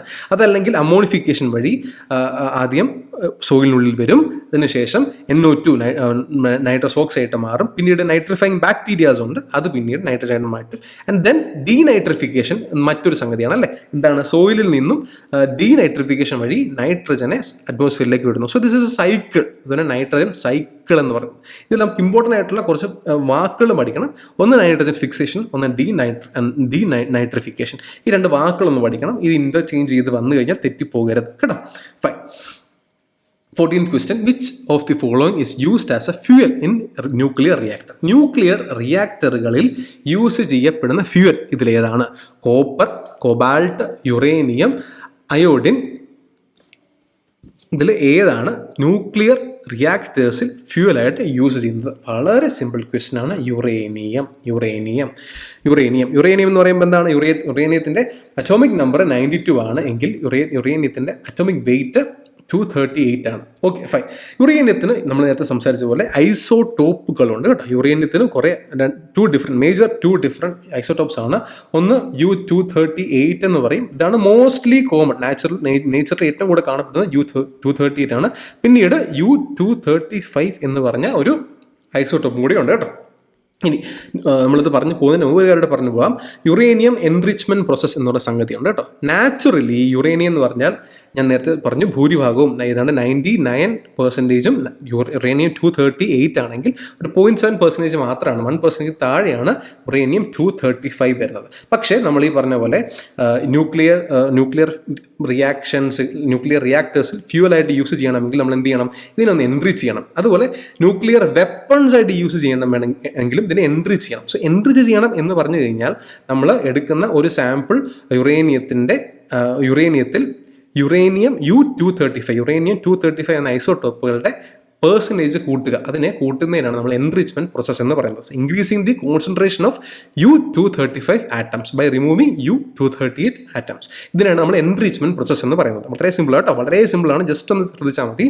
സോ ന്യൂക്ലിയർ പവർ പ്ലാന്റ്സുകളിൽ ഒരു 5% യുറേനിയം 235 വേണം. ഇനി ഹൈലി എൻറിച്ച്ഡ് ഫ്യൂവൽസ് ഉണ്ട് ന്യൂക്ലിയർ റിസർച്ച് റിയാക്ടേഴ്സിൽ, അവിടെ 20% വേണം. എന്നാൽ ന്യൂക്ലിയർ വെപ്പൺസ് എന്ന് നമ്മൾ പറയാറുണ്ടല്ലോ, അണുവായുധങ്ങൾ, അതിൽ നമുക്ക് എന്ത് ചെയ്യണം? 90% എൻറിച്ച്മെൻറ്റ് ചെയ്ത് U-235 കോൺസെൻട്രേഷൻ കൂട്ടണം. So this is A difference കേട്ടോ. സോ നമുക്ക് IAEA അല്ലെ, ഇന്റർനാഷണൽ അറ്റോമിക് എൻ്റെ ഫുൾ ഫോം മറന്നുപോയി. IAEA ഓരോ രാജ്യത്തും നിലവിലുള്ള യുറേനിയം എൻറിച്ച്മെൻറ്റ് പ്രോസസ്സിനെ കൃത്യമായിട്ട് വിലയിരുത്തും. ഓരോ കൊല്ലവും ഇതുപോലെ ന്യൂക്ലിയർ റിയാക്ടേഴ്സിൽ എത്രത്തോളം എൻറിച്ച്ഡ് യുറേനിയം ഉണ്ട്. ബിക്കോസ് എന്താണ്, യുഎന്നിൻ്റെ അനുവാദം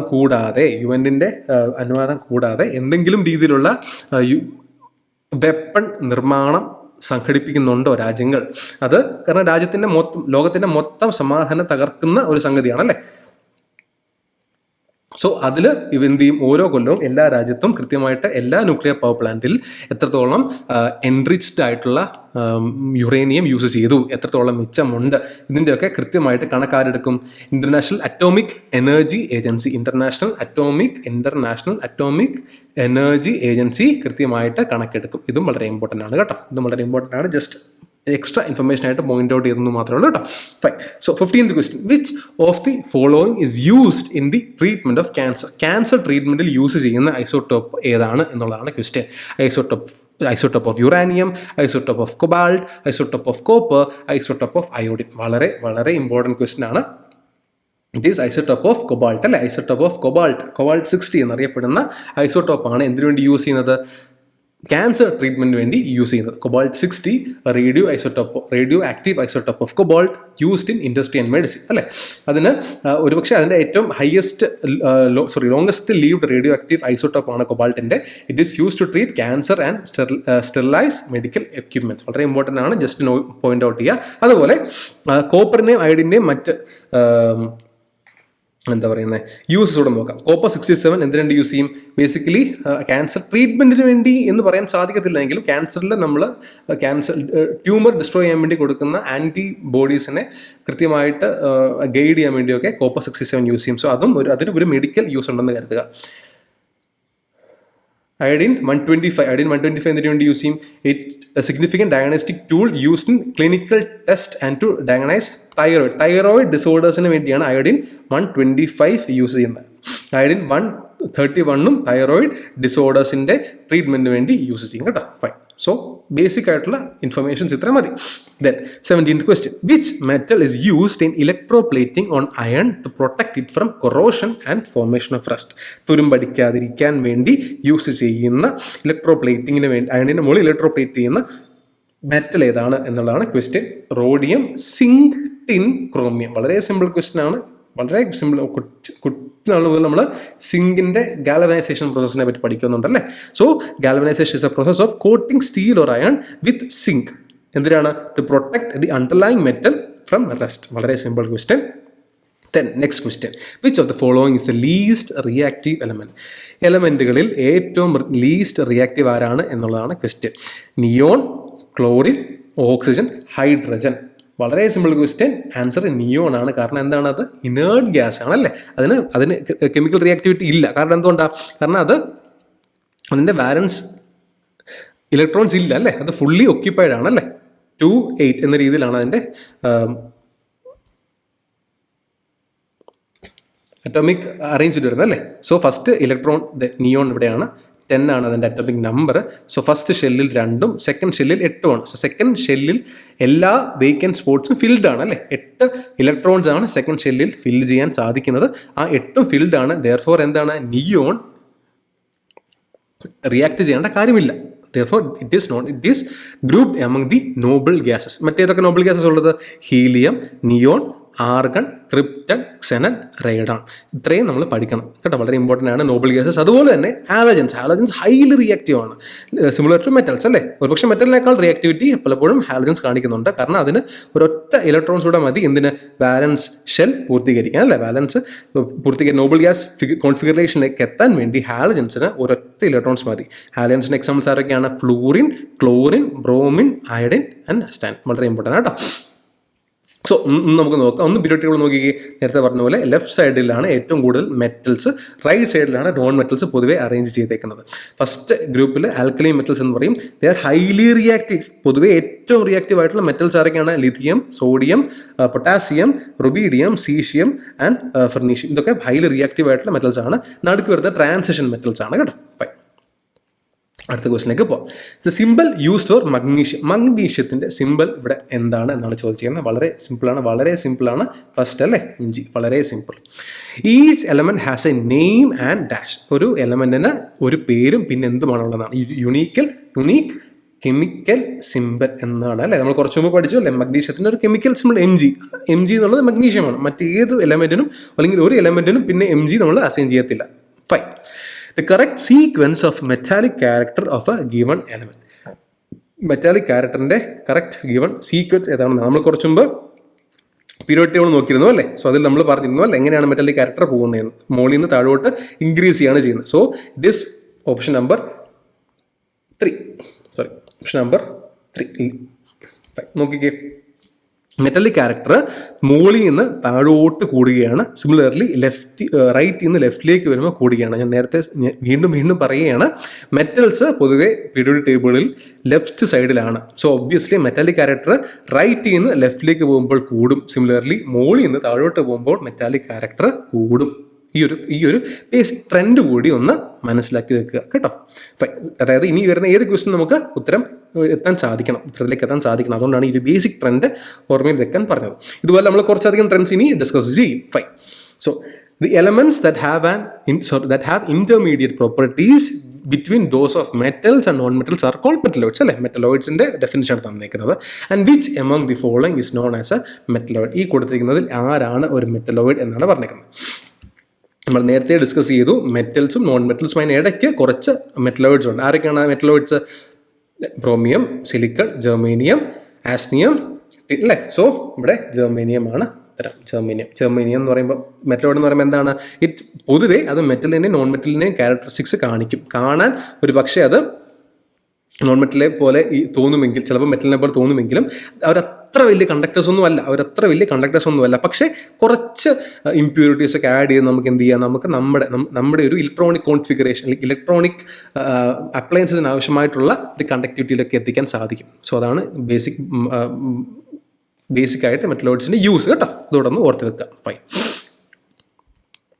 which of the following elements have maximum density ഏറ്റവും കൂടിയ എലമെൻറ്റ് ആരാണ് എന്നുള്ളതാണ് ചോദ്യം. വളരെ സിമ്പിൾ ക്വസ്റ്റ്യൻ ആണ്.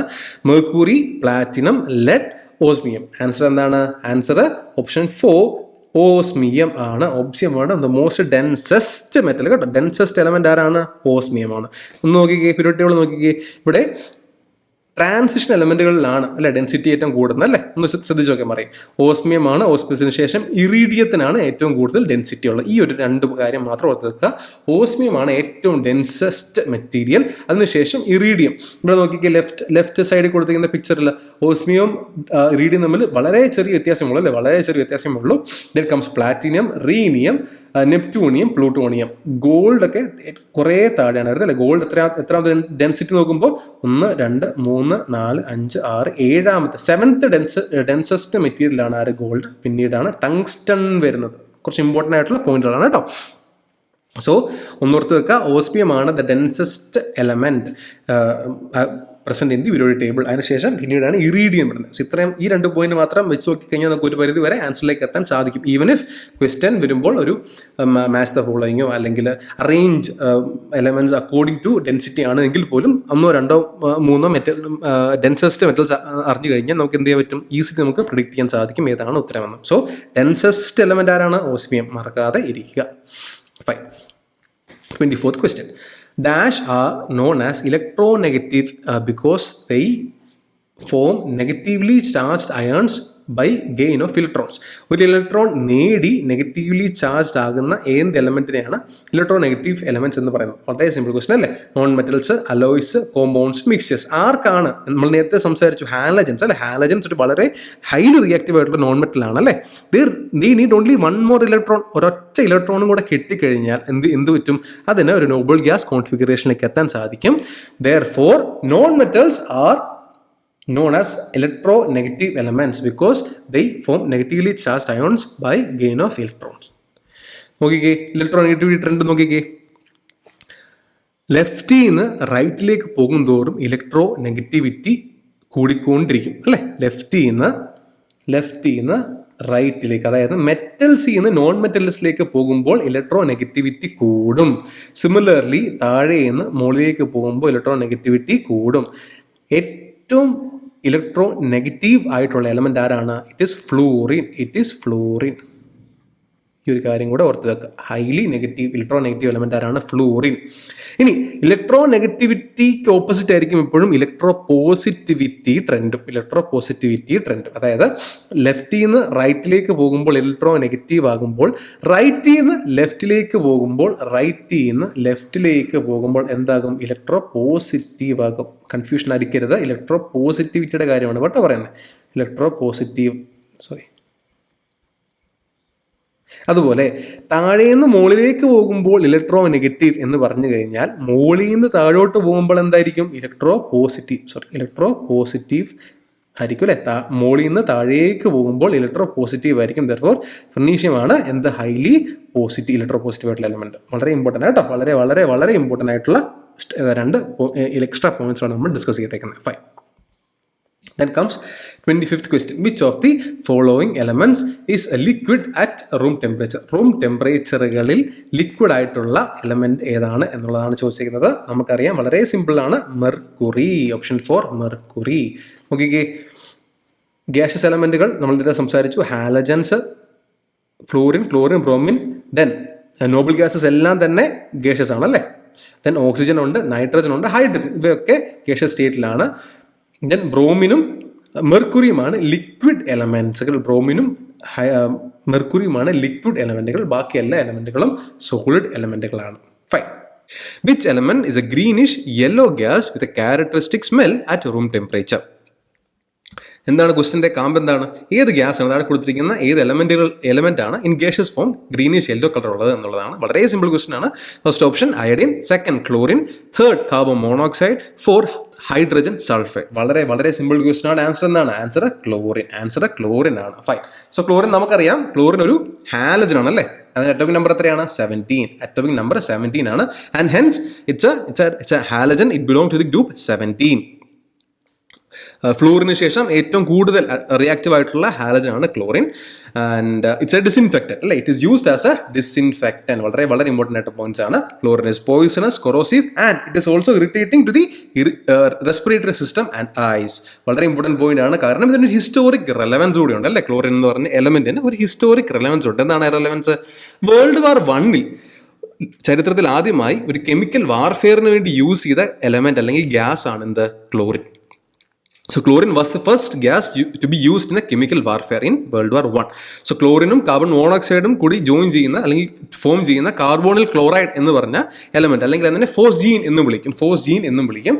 ഇതായിരുന്നു എന്ത് വേൾഡ് വാർ 1 യൂസ് ചെയ്ത കെമിക്കൽ എലമെന്റ് കേട്ടോ. വളരെ ഇമ്പോർട്ടൻ്റ് ആണ്. ഫൈൻ. ഇനി നമുക്ക് ഓപ്ഷൻസിൽ വന്ന മറ്റ് എലമെന്റുകൾ നോക്കാം. കാരണം എക്സാമിനേഷൻ പോയിന്റ് ഓഫ് വ്യൂവിൽ ഈ മൂന്നും വളരെ ഇമ്പോർട്ടൻ്റ് ആയിട്ടുള്ള എലമെന്റുകളാണ്. So first one is iodine അല്ലേ. അയഡിൻ വീണ്ടും ഒരു ഹാലജൻ ആണ്. അറ്റോമിക് നമ്പർ എത്രയാണ്? 53 ആണ് അയഡിൻ്റെത്. And it is a halogen. It belongs to the group 17 family in the periodic table. വളരെ ഇമ്പോർട്ടൻ്റ്. ആൻഡ് ബയോളജിക്കൽ പെർസ്പെക്റ്റീവിൽ ഒരു ഹ്യൂമൻ ബീങ്ങിന്റെ സർവൈവലിന് ഏറ്റവും ഇമ്പോർട്ടൻ്റ് ആയിട്ടുള്ള എലമെന്റുകൾ ഒന്നാണ് അയഡിൻ. ബിക്കോസ് അയഡിൻ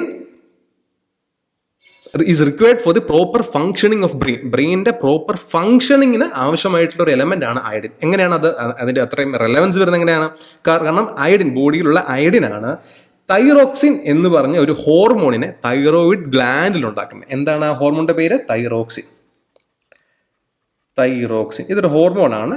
നമ്മുടെ തൈറോയിഡ് ഗ്ലാൻഡിലാണ് ഈ ഹോർമോൺ പ്രൊഡ്യൂസ് ചെയ്തത്. And this hormone is very much necessary for maintaining A metabolism rate maintain ചെയ്യാൻ വേണ്ടി ഏറ്റവും ഇമ്പോർട്ടൻ്റ് ആയിട്ടുള്ള ഒരു ഹോർമോണാണ് തൈറോക്സിൻ ഹോർമോൺ. ഇത് എവിടെയാണ് ഉണ്ടാകുന്നത്? ഇത് തൈറോയിഡ് ഗ്ലാൻഡിലാണ് ഉണ്ടാകുന്നത്. ആൻഡ് ഇത് ഉണ്ടാക്കാൻ ഹെൽപ്പ് ചെയ്യുന്ന ആരാണ്? അയഡിൻ ആണ് കേട്ടോ. വളരെ ഇമ്പോർട്ടൻറ്റ് പോയിന്റ് ആണ്. ആൻഡ് വെൻ വി ആർ ഏതെങ്കിലും രീതിയിൽ നമുക്ക് അയഡിൻ ഡെഫിഷ്യൻസി ഉണ്ടെങ്കിൽ എന്തായി മാറും? നമുക്ക് എന്ത് രോഗത്തിലേക്ക് നമ്മൾ തള്ളിവിടുന്നത്? ഗോയിറ്റർ എന്ന് പറഞ്ഞ രോഗത്തിലേക്ക് മാറിയിടും അല്ലേ. അയൺ ഡെഫിഷ്യൻസി ഗോയിറ്റർ എന്ന് പറഞ്ഞൊരു രോഗത്തിലേക്ക് നമ്മളെ തള്ളിവിടും. ഇതൊക്കെ അറിയാവുന്ന കാര്യങ്ങളാണ്, അധികം ഡിസ്കസ് ചെയ്യേണ്ട കാര്യമില്ല. ജസ്റ്റ് ഒരു ഹെഡ്സ് അപ്പ് തരുന്നു എന്ന് മാത്രം കേട്ടോ. ഫൈൻ. സോ ദെൻ അടുത്ത ഗ്യാസ് ഏത്? Carbon monoxide. വളരെ ഇമ്പോർട്ടൻ്റ് ആയിട്ടുള്ള ഗ്യാസ്. ഇത് നാച്ചുറലി നമുക്ക് കാണാൻ സാധിക്കുന്നുണ്ടോ എന്ന് ചിന്തിച്ച് നോക്കിയേ. നാച്ചുറലി കാർബൺ ഡയോക്സൈഡ് പോലെ കാർബൺ മോണോക്സൈഡ് ഉണ്ടോ? ഇല്ല. കാർബൺ മോണോക്സൈഡ് നാച്ചുറലി ഫൗണ്ട് അല്ല. പക്ഷെ കമ്പഷന്റെ ഭാഗമായി ഉണ്ടാകുന്ന ഒരു ഗ്യാസ് ആണ് എന്ത്? കാർബൺ മോണോക്സൈഡ്, CO എന്നല്ലേ. CO ഇതാണ് അതിന്റെ കെമിക്കൽ ഫോം. ഒക്കെ അറിയാവുന്ന കാര്യങ്ങളാണ്. വെരി പോയിസണസ് ഗ്യാസ് ആണ്. വിത്തിൻ മിനിറ്റ്സ് നമ്മൾ എന്ത് ചെയ്യും? മരിച്ചു പോകും. നമ്മൾ കാർബൺ മോണോക്സൈഡിനെ അമിതമായി ശ്വസിച്ചു കഴിഞ്ഞാൽ നമുക്ക് മരണം വരെ സംഭവിക്കാം. ദെൻ H2S അല്ലെങ്കിൽ ഹൈഡ്രജൻ സൾഫൈഡ് H2S. ഇതിന്റെ പ്രത്യേകത എന്താ? ഇതിന്റെ റോട്ടൺ എഗ് സ്മെല്ലാണ് ഈ ഒരു ഗ്യാസിന്. സോ നമുക്ക് വേണമെങ്കിൽ ഇങ്ങനെയും ഒരു ക്വസ്റ്റ്യൻ നമുക്ക് പ്രതീക്ഷിക്കാം അല്ലേ. വിച്ച് അമംഗ് ദി എലമെന്റ് അല്ലെങ്കിൽ which among the gas has A rotten egg smell. മുട്ടയുടെ മണമാണ് ഈ ഒരു ഗ്യാസിന്. ഇതോടെ ഓർത്ത് വെക്കുക. വളരെ ഇമ്പോർട്ടൻ്റ് ആയിട്ടുള്ള പോയിന്റ്സ് ആണ്. സോ ഒരൊറ്റ ക്വസ്റ്റിന് നമുക്ക് എന്താ പോസിബിൾ ആയിട്ടുള്ള മറ്റു 3 ക്വസ്റ്റിനോട് നമ്മൾ ഡിസ്കസ് ചെയ്തു കേട്ടോ. So this is what we are ഈ ഒരു ഡിസ്കഷനിൽ നിന്ന് നമുക്ക് കിട്ടേണ്ട പ്രധാന ഉദ്ദേശം അല്ലെങ്കിൽ പ്രധാന പോയിന്റ് ഇതാണ്. മാക്സിമം ക്വസ്റ്റ്യൻസ് നമുക്ക് ഉണ്ടാക്കാൻ സാധിക്കണം from the options and from the questions കേട്ടോ. So fine. So next question, which is the chemical symbol of lead? വളരെ സിമ്പിൾ ക്വസ്റ്റ്യൻ അല്ലേ. ലെഡിന്റെ കെമിക്കൽ സിമ്പിൾ ഏതാണെന്നാണ് question. So option 1 PB, option C Zn, option Fe വളരെ simple ആണ്, PB അല്ലേ. PB ആണ് ലെഡിൻ്റെ. ഇത് സിങ്ക് ആണ്, ഇത് അയൺ ആണ്, ആൻഡ് ദിസ് ഇസ് മാംഗനീസ് ആണ്. വളരെ സിമ്പിൾ ക്വസ്റ്റ്യൻസ്. വളരെ simple question. Fine. So 28th question. Which of the following is a metalloid? ഇതിൽ ഏതാണ് എന്നുള്ളതാണ്. First option lead, second gold, third silicon, fourth bromine. So എന്താണ് ആൻസർ? വളരെ simple, silicon. നമ്മൾ നേരത്തെ മെറ്റലോയിഡിനെ പറ്റി ഡിസ്കസ് ചെയ്തിരുന്നു അല്ലേ. മെറ്റലോയിഡ് എന്ന് പറഞ്ഞാൽ എന്താണ്? മെറ്റലിന്റെയും നോൺ മെറ്റലിന്റെയും പ്രോപ്പർട്ടീസ് ഉള്ള കുറച്ച് എലമെന്റ്സ് ഉണ്ട് നമ്മുടെ പീരിയോഡിക് ടേബിൾ അല്ലേ. So to be exact 9 element ആണ്. പലയിടത്തും അസ്റ്റാറ്റിനെ കൂട്ടിയിട്ടില്ല. പലയിടത്തും ചില ബുക്സുകളിൽ നമുക്ക് അസ്റ്റാറ്റിൻ കാണില്ല, ചില ബുക്കുകളിൽ നമുക്ക് അസ്റ്റാറ്റിൻ കാണും. സോ അത് ഒരു പോയിന്റ് വരെ ക്വസ്റ്റനബിൾ ആണ്. പക്ഷെ ബാക്കിയല്ല. ഏതൊക്കെയാണ്? ബോറോൺ ഉണ്ട്, അറ്റോമിക് നമ്പർ 5. സിലിക്കൺ അല്ലേ, സിലിക്കൺ ഉണ്ട്. Atomic number 14. 32 അറ്റോമിക് നമ്പർ ഉള്ള ജെർമേനിയം. 33 അറ്റോമിക് നമ്പർ ഉള്ള ആർസെനിക്. 51 അറ്റോമിക് നമ്പർ ഉള്ള ആന്റിമണി അല്ലേ. 52 അറ്റോമിക് നമ്പർ ഉള്ള ടെലൂറിയം. 84 അറ്റോമിക് നമ്പർ ഉള്ള പൊളോണിയം. സോ ഇത്രയും ഓർത്ത് വെക്കാൻ പാടാണ്. പക്ഷേ ബൊറോണും സിലിക്കണും ജെർമേനിയവും ആർസെനിക്കും ഉണ്ട് എന്നുള്ള കാര്യം ഓർത്ത് വെക്കുക. കാരണം മെജോറിറ്റി ഓഫ് ദി ക്വസ്റ്റ്യൻസിന്റെ ഓപ്ഷൻസിനകത്തും ഈ ഒരു 4-5 എലമെന്റ്സുകൾ മാത്രമായിരിക്കും മിക്കപ്പോഴും സ്ഥാനം കാണാറ് കേട്ടോ. ആൻഡ് ദീസ് മെറ്റലോയിഡ്സിന്റെ ഏറ്റവും ഇമ്പോർട്ടൻ്റ് എന്താണ്? മെറ്റലോയിഡ്സ് ഒരു പരിധി വരെ സെമി കണ്ടക്ടേഴ്സ് ആണ് അല്ലേ, വലിയൊരു കണ്ടക്ടറും അല്ല എന്നാൽ ഒരു ഇൻസുലേറ്ററും അല്ല, they are semi conductors. So മിക്ക ഇലക്ട്രോണിക് ഉപകരണങ്ങളിലും ഈ മെറ്റലോയിഡ്സ് ആണ് അല്ലെങ്കിൽ ഈ സെമി കണ്ടക്ടേഴ്സ് ആണ് യൂസ് ചെയ്യുന്നത്, ബോറോണും സിലിക്കണും ജെർമേനിയും ഒക്കെ കേട്ടോ. Fine. So next question, sucrose molecule contains dash number of carbon atoms. എത്ര കാർബൺ ആറ്റം ആണ് ഒരു സുക്രോസ് മോളിക്യൂൾ എന്നാണ്? Option 1 18, option 2 15, option C option 3 6, option 4 12. Option 4 12 ആണ് നമ്മുടെ ആൻസർ അല്ലേ. ഓപ്ഷൻ 4 12 ആണ് നമ്മുടെ ആൻസർ. സുക്രോസ് എന്താണ്? നമ്മുടെ വീട്ടിൽ നമ്മൾ യൂസ് ചെയ്യുന്ന ടേബിൾ ഷുഗർ, നമ്മൾ സാധാരണ യൂസ് ചെയ്യുന്ന റിഫൈൻഡ് ആയിട്ടുള്ള പഞ്ചസാരയാണ് നമ്മൾ സുക്രോസ് എന്ന് പറയുന്നത്. സോ സുക്രോസ് ആക്ച്വലി എൻ്റെ കെമിക്കൽ ഫോമിൽ എന്താണ്? C12H22O11. C12H22O11 ഒന്ന് ഓർത്ത് വെക്കുക. പ്രത്യേകിച്ച് കാർബൺ എത്ര കാർബൺ ഉണ്ടെന്നുള്ള കാര്യം എങ്കിലും നമ്മൾ ഓർത്ത് വെക്കുക. Then sucrose composed of 2 monosaccharides, ഗ്ലൂക്കോസും ഫ്രക്ടോസും. സോ ഗ്ലൂക്കോസും ഫ്രക്ടോസും ചേരുന്നതാണ് സുക്രോസ്. സുക്രോസ് ബേസിക്കലി നമ്മൾ റിഫൈൻഡ് ഷുഗർ ആണ് നേരത്തെ പറഞ്ഞു, അത് ഷുഗർ കെയിൻ ബീറ്റ് എന്നൊക്കെയാണ് അത് ബേസിക്കലി എന്ത് ചെയ്യുന്നത്? സോഴ്സ് ചെയ്തെടുക്കുന്നത്. സോ ഗ്ലൂക്കോസും ഫ്രക്ടോസും എന്ന് പറഞ്ഞ 2 മോണോസാക്കറൈഡ്സിന്റെ ഒരു കോമ്പിനേഷൻ ആണ് സുക്രോസ്. And that's it. അത് മതി. Fine. Next question. Which one of the following is not true about plaster of Paris? Plaster of Parisുമായി ബന്ധപ്പെട്ട സ്റ്റേറ്റ്മെന്റുകളിൽ ഏതാണ് തെറ്റ് എന്നുള്ളതാണ്. First statement, plaster of Paris is used for making ornament cells. Yes അല്ലേ, plaster of Paris designs വേണ്ടി use ചെയ്യുന്നതാണ്. Second statement എന്താ? Plaster of Paris doesn't change on wetting with water. Okay, നിൽക്കട്ടെ അവിടെ. Plaster of Paris is white. Yes, plaster of Paris white ആണ്. Plaster of Paris is used to repair broken bones അല്ലേ. ഒരുവിധം എല്ലാവരുടെയും തന്നെ കയ്യോ കാലോ അവരോട് എന്തെങ്കിലും ഒഴിഞ്ഞിട്ടുണ്ടായിരിക്കും. നമ്മൾ എപ്പോഴെങ്കിലും പ്ലാസ്റ്റർ ഓഫ് പാരീസ് യൂസ് ചെയ്ത് കണ്ടിട്ടുള്ളതായിരിക്കും. അല്ലെങ്കിൽ പണ്ട് സ്കൂളിൽ പഠിക്കുന്ന സമയത്ത് നമുക്ക് ഈ സയൻസ് മേളകളിൽ നമ്മൾ പലപ്പോഴും ഒരു മോൾഡ് ഒക്കെ ഉണ്ടാക്കാൻ വേണ്ടി പലപ്പോഴും പ്ലാസ്റ്റർ ഓഫ് പാരീസ് യൂസ് ചെയ്തിട്ടുള്ളതാണ്. അങ്ങനെയാണെങ്കിൽ നമുക്കൊരു കാര്യം അറിയാം, എന്താണ്? Plaster of Paris change on wetting with water അല്ലേ. സോ ഓപ്ഷൻ 2 ആണ് ഇവിടെ തെറ്റ്. Option 2 is not true regarding with plaster of Paris. വളരെ വളരെ simple questions. Next, name the sodium compound which is used to permanently remove the hardness of water. Hard water അല്ലെങ്കിൽ വാട്ടറിന്റെ ഹാർഡ്നെസ്സിനെ remove ചെയ്യാൻ വേണ്ടി use ചെയ്യുന്ന എലമെന്റ് ഏതാണ് എന്നുള്ളതാണ് question. So first one, sodium chloride, NaCl അല്ലേ, നമ്മുടെ സാധാരണ ഉപ്പ്. Sodium chloride, sodium hydroxide, sodium carbonate, sodium hydrogen carbonate. എന്നാണ് ഉത്തരം. വളരെ സിമ്പിൾ ആണ്. ഓപ്ഷൻ 3 സോഡിയം കാർബണേറ്റ് അല്ലേ. Na2CO3 എന്നുള്ളതാണ് സോഡിയം കാർബണേറ്റിന്റെ കെമിക്കൽ ഫോർമുല അല്ലേ, Na2CO3. ഇതിനെ മറ്റൊരു പേരിൽ വിളിക്കുമല്ലോ. എന്താ ഇതിന്റെ ഇന്ന് വിളിക്കുന്ന പേര്? Washing soda. എന്താണ്? വാഷിംഗ് സോഡ എന്നാണ്. വാഷിംഗ് സോഡ എന്നാണ് ഇതിന്റെ വിളിക്കുന്ന മറ്റൊരു കോമൺ നെയിം, വാഷിംഗ് സോഡ.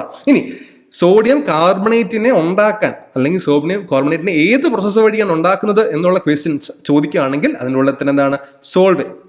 വേറെയും പ്രോസസ്സ് ഉണ്ട്, പക്ഷേ ഇപ്പോൾ കറന്റ് ഈ ഒരു പ്രോസസ്സാണ് ഏറ്റവും എക്കണോമിക്കൽ. സോ ഈ ഒരു പ്രോസസ്സ് മാത്രമാണ് പൊതുവെ ഇപ്പം ഫോളോ ചെയ്യുന്നത്. സോൾവേ പ്രോസസ്സാണ് സോഡിയം കാർബണേറ്റ് ഉണ്ടാക്കാൻ വേണ്ടി യൂസ് ചെയ്യുന്ന പ്രോസസ്സ്. മറക്കരുത് കേട്ടോ.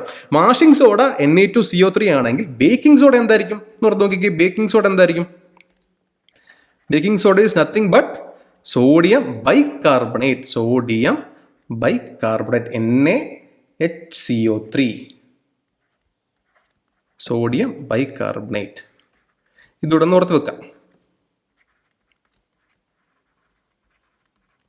Sodium bicarbonate. ഫൈൻ. സോ വളരെ സിമ്പിൾ ക്വസ്റ്റ്യൻ ആയിരുന്നു. നമുക്ക് അടുത്ത ക്വസ്റ്റ്യനിലേക്ക് നടക്കാം. Which of the following is ester? Ester എന്ന് പറഞ്ഞു കഴിഞ്ഞാൽ അല്ലെങ്കിൽ എസ്റ്റർ താഴെ കൊടുത്തിരിക്കുന്ന എക്സാമ്പിളിൽ ഏതാണ് എസ്റ്റർ എന്നുള്ളതാണ് ചോദിച്ചിരിക്കുന്നത്.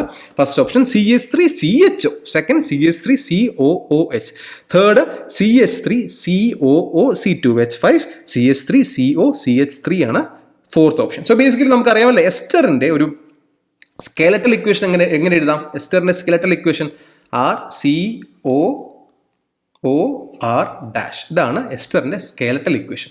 ഇതിൽ നമുക്കറിയാം ഫസ്റ്റ് R അല്ലേ, ഈ R ക്യാൻ ബി എന്തൊക്കെയാണ്? ഹൈഡ്രജൻ ആകാം, ഇറ്റ് ക്യാൻ ബി ഹൈഡ്രജൻ അല്ല ക്യാപിറ്റൽ H ഹൈഡ്രജൻ ആകാം, അല്ലെങ്കിൽ ഒരു ആൽക്കൈൽ ഗ്രൂപ്പിൽ പെടുന്ന എന്തെങ്കിലും സംഗതികളാകാം, അല്ലെങ്കിൽ അറൈൽ ഗ്രൂപ്പിൽ പെടുന്ന എന്ത് സാധനം വേണമെങ്കിലും ആകാം. എന്നാൽ R ഡാഷിൽ എന്തൊക്കെ വരാം? ഹൈഡ്രജൻ വരാൻ സാധിക്കുമോ? ഇല്ല, ഹൈഡ്രജൻ വരില്ല ഒരിക്കലും R ഡാഷിൽ. പകരം ആൽക്കൈൽ ഗ്രൂപ്പോ അറൈൽ ഗ്രൂപ്പോ മാത്രമേ വരുള്ളൂ. സോ ഈ ഒരു അറൈൽ ഗ്രൂപ്പ്. സോ ഈ ഒരു ഫോം വെച്ച് നമുക്ക് ഓപ്ഷൻസ് കട്ട് ചെയ്യാൻ പറ്റുമോ നോക്കിക്കേ.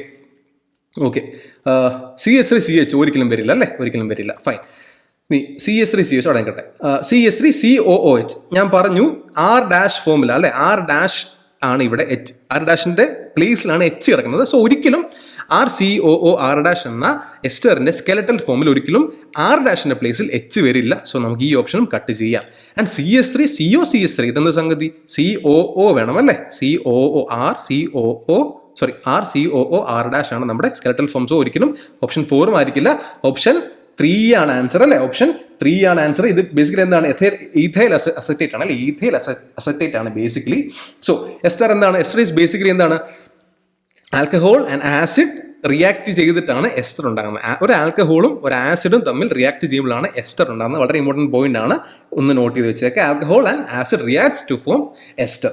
സോ ബേസിക്കലി എസ്റ്റർ എന്താണ്, എസ്റ്റർ നാച്ചുറലി ഉണ്ടാകുന്ന, നാച്ചുറലി എന്ത് ചെയ്യുക, ഫ്രൂട്ട്സിനും ഫ്ലവേഴ്സിന് അതിൻ്റെ സ്മെല്ല് കൊടുക്കാനും ഫ്രൂട്ട്സിന് ഒരു ആർട്ടിഫിഷ്യൽ ടേസ്റ്റ് കൊടുക്കാനും വേണ്ടി പലപ്പോഴും യൂസ് ചെയ്യുന്ന കെമിക്കലാണ് അല്ലേ എസ്റ്റർ. അത്ര there are different types of esters, അതോട് ഓർത്ത് വെക്കുക. അപ്പോൾ ജാസ്മിൻ്റെ ആ ഒരു സ്മെല്ല് കൊടുക്കാൻ കാരണഭൂതനാകുന്ന എസ്റ്ററിൻ്റെ പേരെന്താണ്, ജാസ്മിൻ്റെ സ്മെല്ലിന് കാരണമാകുന്ന എസ്റ്ററിൻ്റെ പേര് ബെൻസൈൽ അസറ്റേറ്റ് എന്നാണ് കേട്ടോ, ബെൻസൈൽ അസറ്റേറ്റ്. ഇത് ഇമ്പോർട്ടൻ്റ് ആയിട്ടുള്ള 1-2 കാര്യങ്ങൾ മാത്രം പറയാം, അത്രയും മാത്രം തൽക്കാലം ഓർത്ത് വെച്ചാൽ മതി. പിന്നെ ഓറഞ്ചിൻ്റെ സ്മെല്ലിനും ടേസ്റ്റിനും കാരണമാകുന്നത്, അല്ലെങ്കിൽ അതിൻ്റെ സ്മെല്ലിനും ടേസ്റ്റിനും ബൂസ്റ്റ് ചെയ്യാൻ വേണ്ടി യൂസ് ചെയ്യുന്ന മറ്റൊരു എസ്റ്റർ എന്താ, അതിൻ്റെ പേരെന്താണ്, ഒക്ടൈൽ അസറ്റേറ്റ്. ഓറഞ്ചും ഒക്ടൈലും OO എന്ന് ഓർത്താൽ മതി കേട്ടോ, octyl acetate.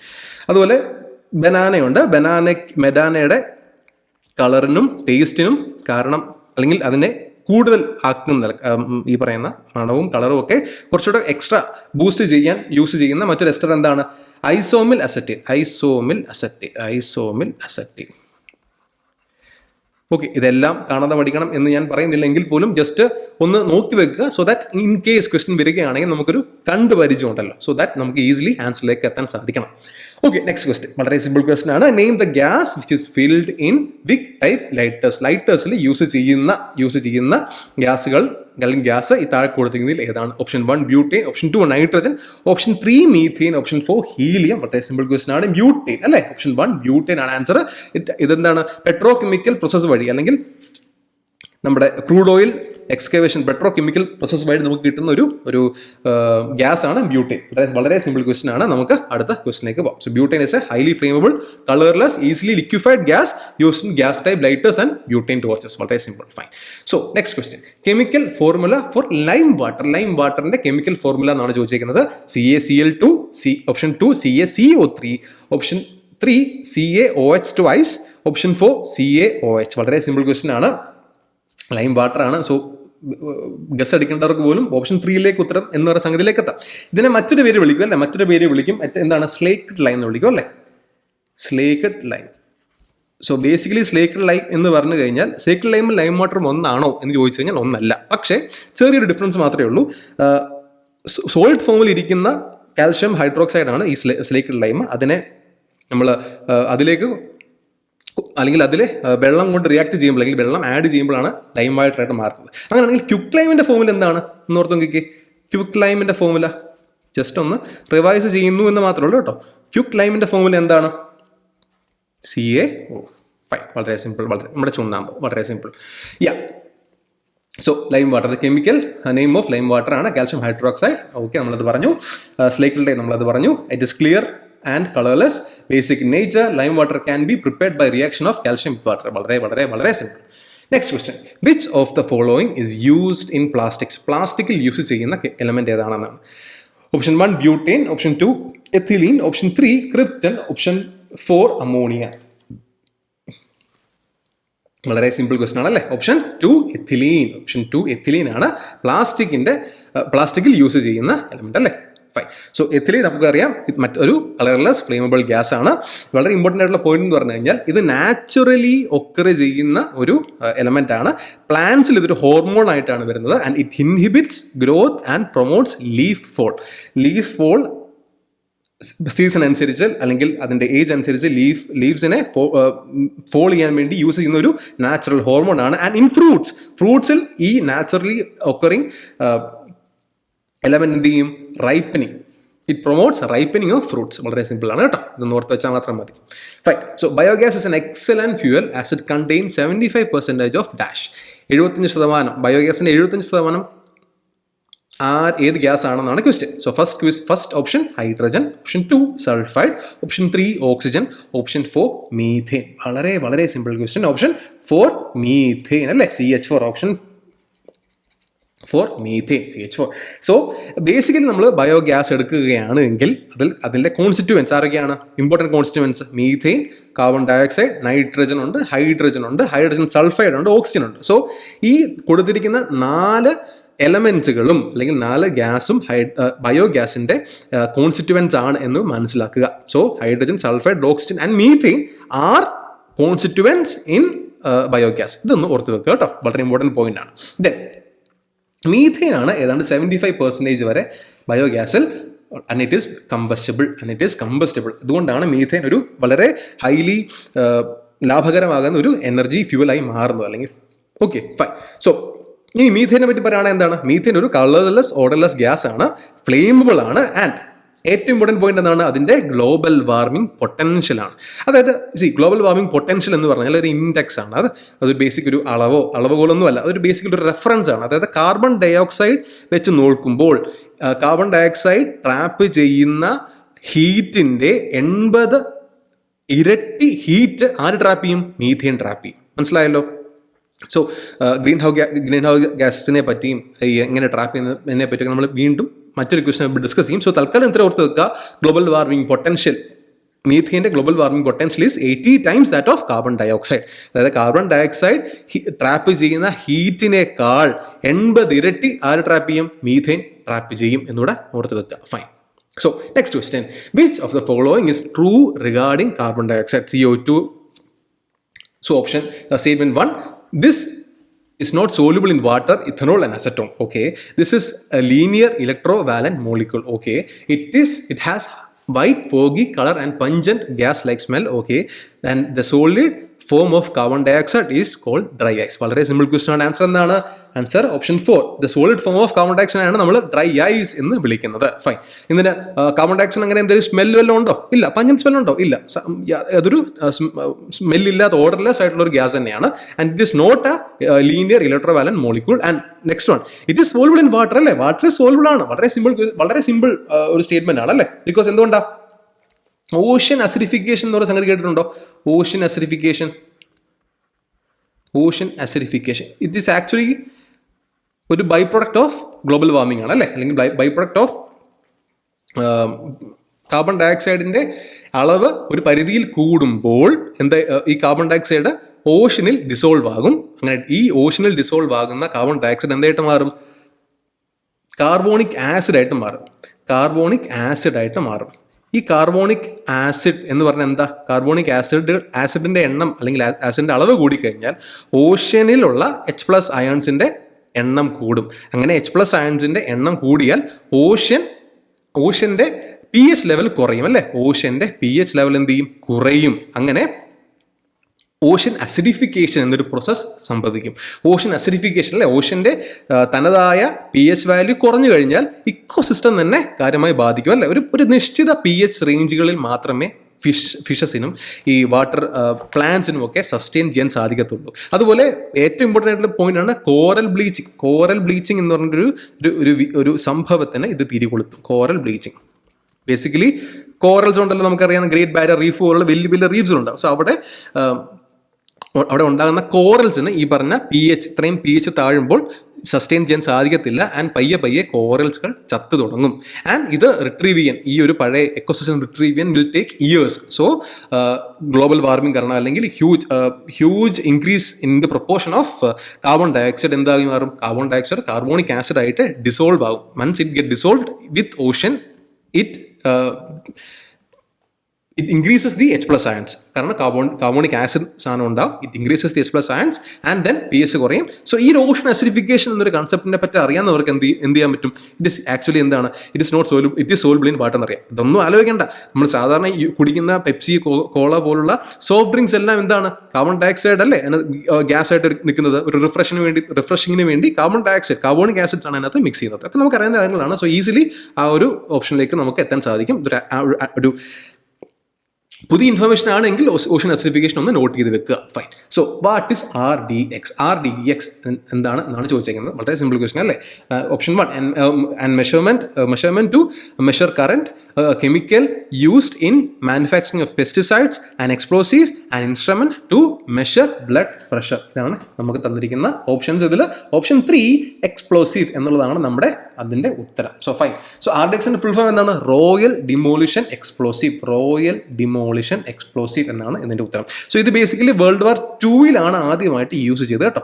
World War II both പാർട്ടീസും RDX യൂസ് ചെയ്തിരുന്നു. അതിന് മുമ്പ് വരെ TNT എന്ന് പറഞ്ഞ സംഗതിയാണ് യൂസ് ചെയ്തിരുന്നത്. TNT മെറ്റാലിക്ക പാട്ടുകളൊക്കെ കേൾക്കുന്ന ആൾക്കാർക്ക് TNT അറിയാമായിരിക്കും എന്ന് ഞാൻ വിശ്വസിക്കുന്നു. സോ TNTയുടെ ഫുൾ ഫോം എന്താണ്? ട്രൈനൈട്രോടുലീൻ. ഇതൊന്ന് നോട്ട് ചെയ്ത് വെക്കുക. കാരണം RDXന്റെ ഫുൾ ഫോം ചോദിച്ചതുകൊണ്ട് ഒരുപക്ഷെ TNTയുടെ ഫുൾ ഫോം ചോദിക്കാം. സോ TNTയുടെ ഫുൾ ഫോം ട്രൈനൈട്രോടുലീൻ ആണ്. RDXന്റെ full form royal demolition explosive. Fine. Okay, so next question. To neutralize the effect of formic acid injected by and by which among of the following can be used? ഈ formic acid നമ്മൾ ഉറുമ്പ് കടിക്കുമ്പോൾ നമ്മുടെ ശരീരം ഒന്ന് തടിച്ച് പൊങ്ങും അല്ലേ? അതിൻ്റെ കാരണം എന്താണ്? ഉറുമ്പ് കടിക്കുമ്പോൾ ഒരു ഫോർമിക് ആസിഡാണ് നമ്മുടെ ശരീരത്തിലേക്ക് ഇഞ്ചെക്ട് ചെയ്യുന്നത്. സോ അങ്ങനെ ഇഞ്ചെക്ട് ചെയ്യുകയാണ് എങ്കിൽ ബീസ് തേനീച്ചകൾ കുത്തുമ്പോൾ അങ്ങനെ എന്തെങ്കിലും ഇഞ്ചെക്ട് ചെയ്യുകയാണെങ്കിൽ എന്ത് എലമെന്റ് ആണ് അല്ലെങ്കിൽ എന്താണ് നമ്മൾ യൂസ് ചെയ്യേണ്ടത് as A remedy? So first option potassium carbonate, second option calcium carbonate, option 3 sodium bicarbonate, option 4 sodium carbonate. വളരെ സിമ്പിൾ ക്വസ്റ്റൻ ആണ്. Option 3 sodium bicarbonate, NaHCO3. ഇത് നമ്മൾ മറ്റൊരു പേര് വിളിക്കും അല്ലേ? നമ്മൾ കുറച്ചും സംസാരിച്ചു. എന്തായിരുന്നു? Baking soda. ഓർമ്മയുണ്ടെന്ന് ഞാൻ വിശ്വസിക്കുന്നു. നമ്മൾ നേരത്തെ സോഡിയം കാർബണേറ്റിനെ പറ്റി സംസാരിച്ച സമയത്ത് സോഡിയം ബൈകാർബണേറ്റിനെ പറ്റി നമ്മൾ പറഞ്ഞിരുന്നു. ഓക്കെ, സോ നെക്സ്റ്റ് ക്വസ്റ്റിലേക്ക് വാ. A solution of a weak acid and its salt. Solution of a weak acid and its salt. Option 1 buffer solution. Option 2 neutral solution. Option 3 highly acidic solution. Option 4 basic solution. വളരെ simple question. Option 1 as buffer solution. So എന്താണ് buffer solution? നമുക്കറിയാം. Basically question എന്നൊക്കെ ഒരു കാര്യം മനസ്സിലാക്കി. എന്താണ്? Week ആസിഡും അതിൻ്റെ സോൾട്ടും കൂടുന്നതാണ് ബഫർ സൊല്യൂഷൻ. അത് മാത്രമല്ല ബഫർ സൊല്യൂഷന് മറ്റൊരു പ്രത്യേകത, ബഫർ സൊല്യൂഷനിലേക്ക് നമ്മൾ ഒരു ചെറിയ അളവിൽ ആസിഡോ ബേസോ എന്തെങ്കിലും ആഡ് ചെയ്ത് കഴിഞ്ഞാൽ അതിൻ്റെ pHന് കാര്യമായിട്ടുള്ള ഡിഫറൻസ് ഉണ്ടാകില്ല. So buffer solution is a solution it is able to maintain its pH value with minor changes in addition of acid and base. ഇത്ര ഓർത്താൽ മതി. ഒരു ബഫർ സൊല്യൂഷൻ എന്ന് പറഞ്ഞ ആ സൊല്യൂഷന് ഒരു ചെറിയ അളവിൽ ആസിഡോ ബേസോ ആഡ് ചെയ്താൽ പോലും അതിൻ്റെ pH അളവ് മെയിൻറ്റെയിൻ ചെയ്യാൻ സാധിക്കും. ഓക്കെ, ഇതാണ് buffer solution. So buffer solutions are used in fermentation, food preservatives, drug delivery, electroplating, ഇതിനൊക്കെ വേണ്ടിയാണ് ബഫർ സൊല്യൂഷൻസ് യൂസ് ചെയ്യുന്നത്. ഓക്കെ, സോ അതായത് സ്റ്റെബിലിറ്റി, ഒരു സ്റ്റേബിൾ അറ്റ്മോസ്ഫിയർ, സ്റ്റേബിൾ ആയിട്ടുള്ള ഒരു എൻവയോൺമെന്റ് കീപ്പ് ചെയ്യാൻ വേണ്ടിയാണ് ബഫർ സൊല്യൂഷൻ. സോ ബേസിക്കലി ഒരു സംഗതി ഒരു സംഗതി എന്താണ് എന്ന് മനസ്സിലാക്കി കഴിഞ്ഞാൽ നമുക്ക് തന്നെ ആലോചിച്ച് അതിൻ്റെ യൂസസിലേക്ക് എത്താൻ സാധിക്കുമല്ലോ. അത് എവിടെയാണ്, ഏത് സർഫസിലാണ് അതിൻ്റെ ഉപയോഗം അല്ലെങ്കിൽ അതിൻ്റെ യൂസ് മാക്സിമം ആക്കാൻ സാധിക്കുക. സോ അവിടെയൊക്കെ നമുക്ക് ഇതിനെ എന്ത് ചെയ്യാം, അതിൻ്റെ യൂസസ് എന്ന രീതിയിൽ നമുക്ക് ആലോചിച്ച് വെക്കാൻ പറ്റും. സോ ഓക്കെ പോട്ടെ. So next question 41st question. If A solution changes the colour of blue litmus paper two red, what will be the pH of the solution? അല്ലെങ്കിൽ pH എങ്ങനെയായിരിക്കും എന്നുള്ളതാണ്. അതായത് ബ്ലൂ ലിറ്റ്മസ് പേപ്പർ റെഡ് ആയി എന്നാണ് പറഞ്ഞത് കേട്ടോ. So <7, 14, <7. വളരെ simple question ആണ് അല്ലേ? ബ്ലൂ ലിറ്റ്മസ് പേപ്പർ റെഡ് ആകണമെങ്കിൽ the solution has to be acidic in nature, and therefore the pH of the solution must be less than 7. വളരെ സിമ്പിൾ. ഒന്ന് നോക്കിക്കേ, നമ്മുടെ സാധാരണ ഒരു ന്യൂട്രൽ ആയിട്ടുള്ള സൊല്യൂഷനിൽ നമ്മൾ ബ്ലൂ ലിറ്റ്മസ് പേപ്പറോ റെഡ് ലിറ്റ്മസ് പേപ്പറോ കൊണ്ട് മുക്കിയാൽ യാതൊരു ചേഞ്ചും ഉണ്ടാകത്തില്ല. Hence they are neutral. ഇനി ഒരു അസിഡിക് സൊല്യൂഷനിൽ കൊണ്ട് നമ്മൾ റെഡ് ലിറ്റ്മസ് പേപ്പർ മുക്കി കഴിഞ്ഞാൽ അത് റെഡ് ആയിട്ട് തന്നെ തുടരും. എന്നാൽ ബ്ലൂ ലിറ്റ്മസ് പേപ്പർ റെഡായി മാറും. ഇതായിരുന്നല്ലോ ക്വസ്റ്റ്യൻ. ഫൈൻ. ഇനി ഒരു ബേസിക് ആയിട്ടുള്ള ഒരു സൊല്യൂഷനിലാണെങ്കിലോ റെഡ് ലിറ്റ്മസ് പേപ്പർ ബ്ലൂ ആയിട്ട് മാറും. എന്നാൽ blue litmus paper remains blue. വളരെ സിമ്പിൾ ആണ്. നമ്മൾ സ്കൂൾ കാലം മുതലേ പഠിക്കുന്ന സംഗതിയാണ്. സോ കൂടുതൽ എക്സ്പ്ലനേഷൻ്റെ ആവശ്യമില്ല. Muriatic acid is scientifically known as option 1 sulfuric acid, option 2 perchloric acid, option 3 hydrochloric acid, option 4 picric acid. So answer വളരെ സിമ്പിൾ ആണ്. ഓപ്ഷൻ 3 ഹൈഡ്രോക്ലോറിക് ആസിഡ്, HCl എന്ന് നമ്മൾ ഒമ്മൻ്റെ പേരിട്ട് വിളിക്കുന്ന ആസിഡ്. ഓക്കെ, HClന്റെ മറ്റൊരു പ്രത്യേകത എന്താണ്? In terms of human anatomy, നമ്മുടെ സ്റ്റൊമക്കിൽ കാണപ്പെടുന്ന സ്റ്റൊമക് ആസിഡ് എന്ന് പറയുന്നത് ഹൈഡ്രോക്ലോറിക് ആസിഡ് ആണ്. It's A highly strong and corrosive acid. Okay, അതായത് മനസ്സിലാക്കുക. പക്ഷെ നമ്മുടെ സ്റ്റൊമക്കിൻ്റെ ഒരു ലൈനിങ് അത്ര സ്ട്രോങ് ആയതുകൊണ്ടാണ് നമുക്ക് നമ്മുടെ സ്റ്റൊമക്ക് കാര്യമായിട്ടുള്ള പ്രശ്നങ്ങൾ ഉണ്ടാക്കാത്തത്. ഈ ആസിഡ് റിഫ്ലക്സ് എന്നൊക്കെ പലപ്പോഴും ഉണ്ടാകാറില്ല നമുക്ക്. സോ ഇതൊക്കെ ബേസിക്കലി എന്താണ്? ഈ സ്റ്റൊമക് ആസിഡിൻ്റെ റിഫ്ലക്സ് ആണ്. ഇനി സ്റ്റൊമക് ആസിഡിനകത്ത് എന്തൊക്കെയുണ്ട്? HCl കൂടാതെ പൊട്ടാസ്യം ക്ലോറൈഡും സോഡിയം ക്ലോറൈഡും കൂടി ഉണ്ട്. ഇത്രയും കൂടെ ഓർത്ത് വെച്ചാൽ മതി. വേറെ കാര്യമൊന്നും നമുക്ക് ഈ ഒരു ക്വസ്റ്റ്യനിൽ നിന്ന് പഠിക്കേണ്ടതായിട്ടില്ല. Fine. Sulphuric acid is another strong acid അല്ലേ? Sulphuric acid is another strong acid. അതോടെ ഒന്ന് ഓർത്ത് വെക്കുക. Fine. So lactic acid, question number 43. Lactic acid is a 2 carbon molecule, 1 carbon molecule, 4 carbon molecule, a 3 carbon molecule. എന്താണ്? It's a 3 carbon molecule അല്ലേ? Lactic acid is A 3 carbon molecule. ഇതിനെ വിളിക്കുന്ന മറ്റൊരു പേര് മിൽക്ക് ആസിഡ് എന്നാണ്. Milk acid എന്നാണ്. So milk sugar, നമ്മുടെ സാധാരണ മിൽക്കിലുള്ള ലാക്ടോസ് മിൽക്ക് ഷുഗർ എന്ത് ചെയ്യും? ഫെർമെൻറ്റ് ചെയ്തിട്ട് ലാക്റ്റിക് ആസിഡ് ആയിട്ട് മാറും. അങ്ങനെ ബേസിക്കലി സംഭവിക്കുന്ന പാല് തൈരാകുന്ന പ്രോസസ്സ് കേട്ടോ. So fine. ഇനി ബോഡിയിൽ, നമ്മുടെ ശരീരത്തിലും ലാക്റ്റിക് ആസിഡിൻ്റെ പ്രൊഡക്ഷൻ ഉണ്ട്.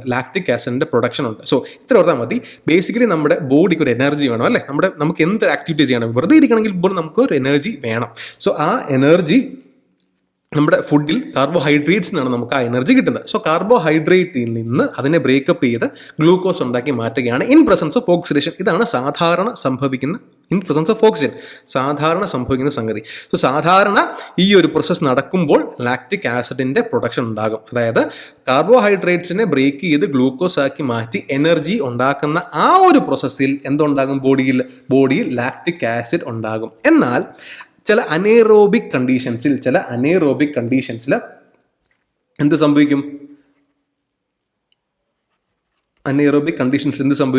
ഇവിടെ നമ്മുടെ ബോഡി നമ്മൾ എന്തെങ്കിലും ഒരു റിഗറസ് ആയിട്ടുള്ള വയലൻ്റ് ആയിട്ടുള്ള എന്തെങ്കിലും ഒരു ഹ്യൂമൻ ആക്ടിവിറ്റി, ബോഡി ആക്ടിവിറ്റിയിലേക്ക് കടക്കുകയാണെങ്കിൽ വി നീഡ് മോർ എനർജി അല്ലേ? സാധാരണ ഇരിക്കുന്ന പോലുള്ള എനർജി അല്ല. സാധാരണ ഇരിക്കുമ്പോൾ നമുക്ക് ആവശ്യമുള്ള എനർജി അല്ല നമ്മളൊരു ജിമ്മിൽ വർക്കൗട്ട് ചെയ്യുമ്പോഴോ അല്ലെങ്കിൽ ഓടുമ്പോഴോ കളിക്കുമ്പോഴോ. സോ ആ സമയത്ത് we do not have enough oxygen അല്ല, നമുക്ക് ആവശ്യത്തിനുള്ള ഓക്സിജൻ നമ്മുടെ ശരീരത്തിനകത്തില്ല to break carbohydrates into glucose അല്ലെങ്കിൽ എനർജി ആക്കി മാറാം. സോ എന്ത് ചെയ്യും? Anaerobically without the presence of oxygen ഇല്ലാണ്ട് തന്നെ എന്ത് ചെയ്യും? നമ്മൾ കൂടുതൽ എനർജി ഉണ്ടാക്കാൻ വേണ്ടി കാർബോഹൈഡ്രേറ്റ്സ് ഗ്ലൂക്കോസിനെ കൂടുതൽ എനർജി ആയിട്ട് കൺവേർട്ട് ചെയ്യും ഇൻ സെൽസ്. അങ്ങനെ കൂടുതൽ കൺവേർട്ട് ചെയ്യുമ്പോൾ എന്ത് ചെയ്യും? ലാക്റ്റിക് ആസിഡിൻ്റെ പ്രൊഡക്ഷനും കൂടും.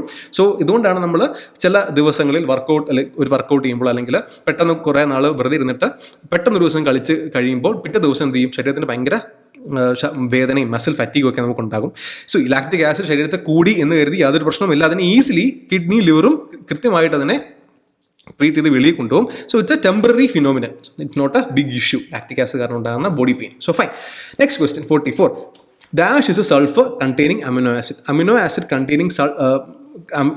സൾഫർ കണ്ടെയ്നിങ് അമിനോ ആസിഡുകളിൽ സൾഫർ ഉള്ള അമിനോ ആസിഡ് ഏതാണ് എന്നുള്ളതാണ് question. First tryptophan, option 2 cysteine, option 3 histidine, option 4 serine. So cysteine ആണ് നമ്മുടെ answer. So there are 20 different types of amino acids. 20 type of amino acids ഉണ്ട്. So എന്താണ് amino acids എന്ന് ഓർത്ത് നോക്കിയേ. അമിനോ ആസിഡ്സ് കമ്പൈൻ ചെയ്യുമ്പോഴാണ് എന്തുണ്ടാകുന്നത്? പ്രോട്ടീൻസ് ഉണ്ടാകുന്നത്. ഇത്ര ഓർത്താൽ മതി. സോ നമ്മൾ ഇനി അതുപോലെ നമ്മൾ പ്രോട്ടീൻ കൺസ്യൂം ചെയ്യുമ്പോൾ അതിനെ ആ പ്രോട്ടീൻ ഫർദർ ബ്രേക്ക് ഡൗൺ ആയി അമിനോ ആസിഡ്സ് ആയി മാറ്റാണ് നമ്മുടെ ബോഡിയിലേക്ക് പോകുന്നതൊക്കെ. ഇതൊക്കെ ബയോളജിക്കൽ സാധനമാണ്, ഇത്ര അറിയേണ്ട കാര്യമില്ല. സോ ഇത്ര ഓർത്താൽ മതി. Amino acids combine to form protein. So first point. And then cysteine. There are 20 types of amino acids. എല്ലാ ടൈപ്പ് അമിനോ ആസിഡ്സ് നമുക്ക് പഠിക്കാൻ സാധിക്കത്തില്ല. പക്ഷേ 20 എണ്ണത്തിൽ ഒരു പെക്യുലർ ആയിട്ടുള്ള അമിനോ ആസിഡ് ആണ് cysteine, because it contains sulphur. അതിന്റെ കെമിക്കൽ ഫോർമുലയിലേക്കൊന്നും പോകേണ്ട കാര്യമില്ല, ബിക്കോസ് ഇറ്റ്സ് ടു കോംപ്ലക്സ്. അത്രയൊന്നും നമുക്ക് പോകേണ്ട കാര്യമില്ല. Next question 45. The addition of which of the following adds fizz to the soft drink. Soft ഡ്രിങ്കിലേക്ക് ഒരു ഫിസ് അല്ലെ, നമ്മൾ നേരത്തെ ഡിസ്കസ് ചെയ്തിരുന്നു. Acetic acid, option 2 carbonic acid, option 3 citric acid, option 4 sulphuric acid. നമ്മൾ നേരത്തെ സംസാരിച്ചു. കാർബൺ ഡയോക്സൈഡ് ആണല്ലേ ഈ പെപ്സി, സ്പ്രൈറ്റ്, കൊക്കോള പോലുള്ള സോഫ്റ്റ് ഡ്രിങ്ക്സിൽ ഈ ഫിസ് ഉണ്ടാക്കുന്നത് ഒരു എന്താ പറയുന്നത് കുമിളകൾ. ബേസിക്കലി ഫിസ് തന്നെയാണ്. ഫിസ് ഉണ്ടാക്കുന്ന ആരാണ്? കാർബൺ ഡയോക്സൈഡിൻ്റെ പ്രസൻസ് ആണ്. ഓഷ്യൻ അസിഡിഫിക്കേഷൻ്റെ സമയത്ത് ഞാൻ പറഞ്ഞിരുന്നു, ഓഷ്യൻ വാട്ടറിൽ ഡിസോൾവ് ആകുമ്പോൾ എന്ത് ചെയ്യും? അത് കാർബോണിക് ആസിഡായിട്ട് മാറും. സോ ബേസിക്കലി എന്താണ് സോഫ്റ്റ് ഡ്രിങ്ക്സിൽ ആഡ് ചെയ്യുന്നത്? കാർബോണിക് ആസിഡ്സ് ആണ് നമ്മൾ ആഡ് ചെയ്യുന്നത്. വളരെ വളരെ വളരെ സിമ്പിൾ ക്വസ്റ്റ്യൻ നമ്മൾ നേരത്തെ ഡിസ്കസ് ചെയ്തുകൊണ്ട് പെട്ടെന്ന് നമുക്ക് ക്യാച്ച് ചെയ്യാൻ സാധിക്കും അല്ലേ. So next, which of the following is an example of man made fibre. Man made ഫൈബറുകളിൽ എക്സാമ്പിൾ ഏതാണെന്നാണ്. Option 1 linen, option 2 silk, option 3 rayon, option 4 jute. വളരെ സിമ്പിൾ ആണ്. ഇറ്റ്സ് റയോൺ അല്ലേ. വളരെ ഓപ്ഷനാണ്, വളരെ സിമ്പിൾ. Option 3 rayon. ജൂട്ട് നമുക്കറിയാം, silk നമുക്കറിയാം, ലിനൊക്കെ എന്താണ്? ഇതൊക്കെ ഓർഗാനിക് ആയിട്ട് നാച്ചുറൽ ആയിട്ട് ഉണ്ടാകുന്ന ഫൈബേഴ്സ് ആണ്. സോ സിന്തറ്റിക് ഫൈബേഴ്സ് എടുക്കുകയാണെങ്കിൽ നമുക്ക് ബേസിക്കലി എന്തൊക്കെയായിട്ട് തരംതിരിക്കാൻ സാധിക്കും? Rayon, nylon, polyester and acrylic. ഇനി പോളിസ്റ്റർ തന്നെ 2 എണ്ണം ഉണ്ട്, ടെറിലീൻ ആൻഡ് പെറ്റ്. സോ പെറ്റിന്റെ ഫുൾ ഫോം എന്താണെന്ന് ഓർമ്മയുണ്ടോ? Polyethylene terephthalate. Polyethylene terephthalate. ഈ പെറ്റ് ബോട്ടിൽസ് ആണ് നമ്മൾ പലപ്പോഴും വാട്ടർ ബോട്ടിൽസ് ആയിട്ടും പല ക്യാരിങ് കണ്ടെയ്നേഴ്സ് ആയിട്ടൊക്കെ യൂസ് ചെയ്യുന്നത് ഈ പെറ്റ് ബോട്ടിൽസ് ആണ് കേട്ടോ. അതൊന്നും ഓർത്തൊക്കെ നമ്മൾ സാധാരണ യൂസ് ചെയ്യുന്ന ഏതൊരു ബോട്ടിലിൻ്റെ അടിയിലും ഈ പറഞ്ഞൊരു പെറ്റ് എന്ന് പറഞ്ഞൊരു സിമ്പിൾ ഉണ്ട്. സോ ഇനി വെറുതെ നമ്മൾ ഇനി എപ്പോഴെങ്കിലും ഈ പറഞ്ഞ കണ്ടെയ്നേഴ്സ് കാണുകയാണെങ്കിൽ ഒന്ന് തിരിച്ചു നോക്കുക, അത് പെറ്റ് ബോട്ടിലാണോ പോളിയെത്തിലീൻ തെറാഫ്തലേറ്റ് ആണോ എന്നൊന്ന് ചെക്ക് ചെയ്യുക. സോ ദാറ്റ് ഒരു ആക്റ്റീവ് മെമ്മറി കടന്നുകൊള്ളും കേട്ടോ. Fine. So next question, settling down of heavier insoluble components of a mixture of water and insoluble substances is called. വളരെ simple question ആണ്. settling down of heavier insoluble components of a mixture of water and insoluble substance. Option 1 evaporation, option 2 decantation, option 3 filtration, option 4 sedimentation. Simple question. option 4 sedimentation. നമ്മൾ നേരത്തെ suspension, മിക്സേഴ്സിന്റെ സസ്പെൻഷൻ്റെ ഒരു question നമ്മൾ പറഞ്ഞിരുന്നു അല്ലേ. So ആ suspension നമുക്ക് easily filter ചെയ്യാൻ 2 മാറ്റാൻ സാധിക്കും യൂസിങ് ഈ പറഞ്ഞ ഫിൽട്രേഷൻ മെത്തേഡ്. എന്തുകൊണ്ടാണ്? കാരണം സെഡിമെൻറ്റേഷൻ എന്ന് പറഞ്ഞൊരു പ്രോപ്പർട്ടി ഉണ്ട്. ഈ പാർട്ടിക്കിൾസ് വലുതാകുമ്പോൾ അതെന്ത് ചെയ്യും? ഓവർ എ ടൈം നമ്മളതിനെ വെറുതെ അനക്കാതെ വെക്കുകയാണെങ്കിൽ ഓവർ ദ ടൈം എന്ത് ചെയ്യും? ഇത് സെഡിമെൻ്റ് ആകും എന്നുള്ളതാണ് concept. Okay fine. So we are moving to the next question 48.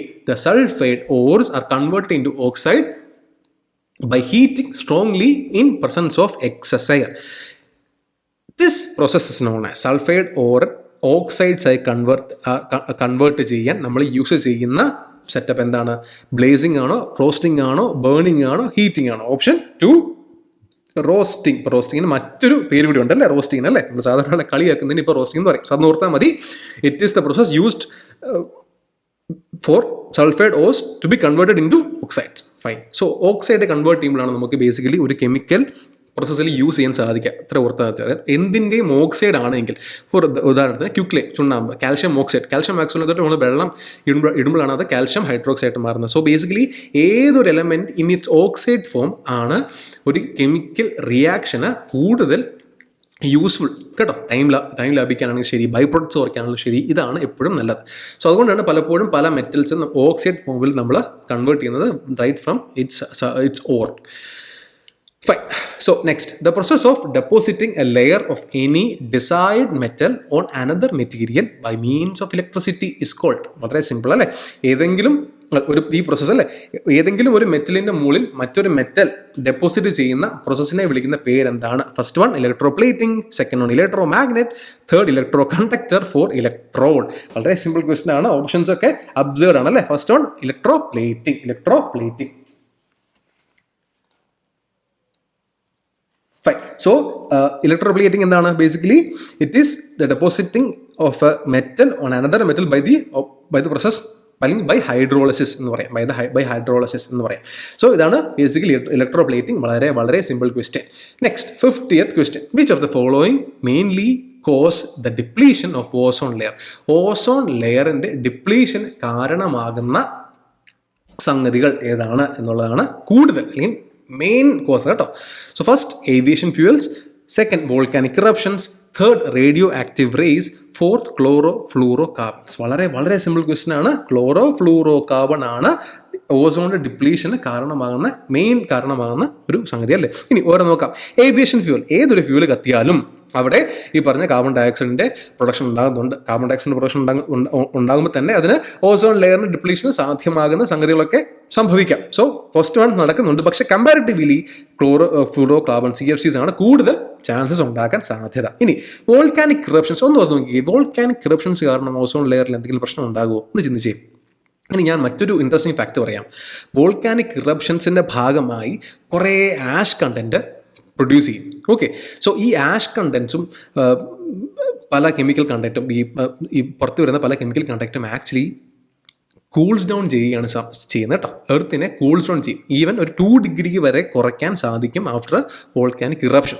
Okay, കൂടുതൽ ഇൻഫർമേഷൻ വേണമെങ്കിൽ ജസ്റ്റ് ഒന്ന് വായിച്ച് നോക്കുക. ഈ ജോഗ്രഫി പഠിച്ചിട്ടുള്ള സമയത്താണെങ്കിൽ ഒരു പക്ഷേ കേട്ടിട്ടുണ്ടായിരിക്കും വോൾക്കാനിക് ഇറപ്ഷൻസിനെ പറ്റിയും ഡിഫറെൻറ്റ് ടൈപ്സ് ഓഫ് വോൾക്കാനിക് മൗണ്ടൻസിനെ പറ്റി, എവിടെയാണ് ആഷ് കണ്ടൻസ് കൂടുതലാകുന്നത്. സോ ഇത്ര ഓർത്ത് വെക്കുക. വോൾക്കാനിക് ഇറപ്ഷൻ്റെ ഭാഗമായി ഉണ്ടാകുന്ന ആഷ് കണ്ടൻസ് കാരണം ഒരു ആൽബഡോ എഫക്റ്റ് ഉണ്ടാകും. സോ ബേസിക്കലി അത്ര ചൂട് പിന്നീട് ഉണ്ടാകില്ല, അല്ലെങ്കിൽ എർത്ത് കുറച്ചുകൂടെ ഒന്ന് കൂൾ ഡൗൺ ചെയ്യാൻ സാധിക്കും. സോ ഇതൊന്ന് ഓർത്ത് വെക്കുക. Then comes radioactive rays. Fine. So answer chlorofluorocarbons ആണ്. Okay, so chlorofluorocarbons basically എന്താണ്? It's organic compound consisting of carbon, chlorine and fluorine atoms. So halogen, ഒരു കാര്യം ഓർത്ത് വെക്കുക, ഹാലജൻ ഒരു വലിയ പ്രശ്നമാണ്. ഇവിടെ നമ്മുടെ ഓസോൺ ലെയറിൻ്റെ തകർച്ചയ്ക്ക് ഒരു വലിയ പ്രശ്നം തന്നെയാണ് ഈ ഹാലജൻസ്. കാരണം ഈ ഹാലജൻസ് UV റേയുടെ പ്രസൻസിൽ കൺവേർട്ടായി ഓസോൺ ലെയറിൽ ഹോൾ ഉണ്ടാക്കാനുള്ള ആക്ടിവിറ്റി ഒരു ചെയിൻ റിയാക്ഷൻ പോലെ മാറ്റും. ചിത്രം ഓർത്ത് വെക്കുക. ഹാലജൻസ് വളരെ വളരെ വളരെ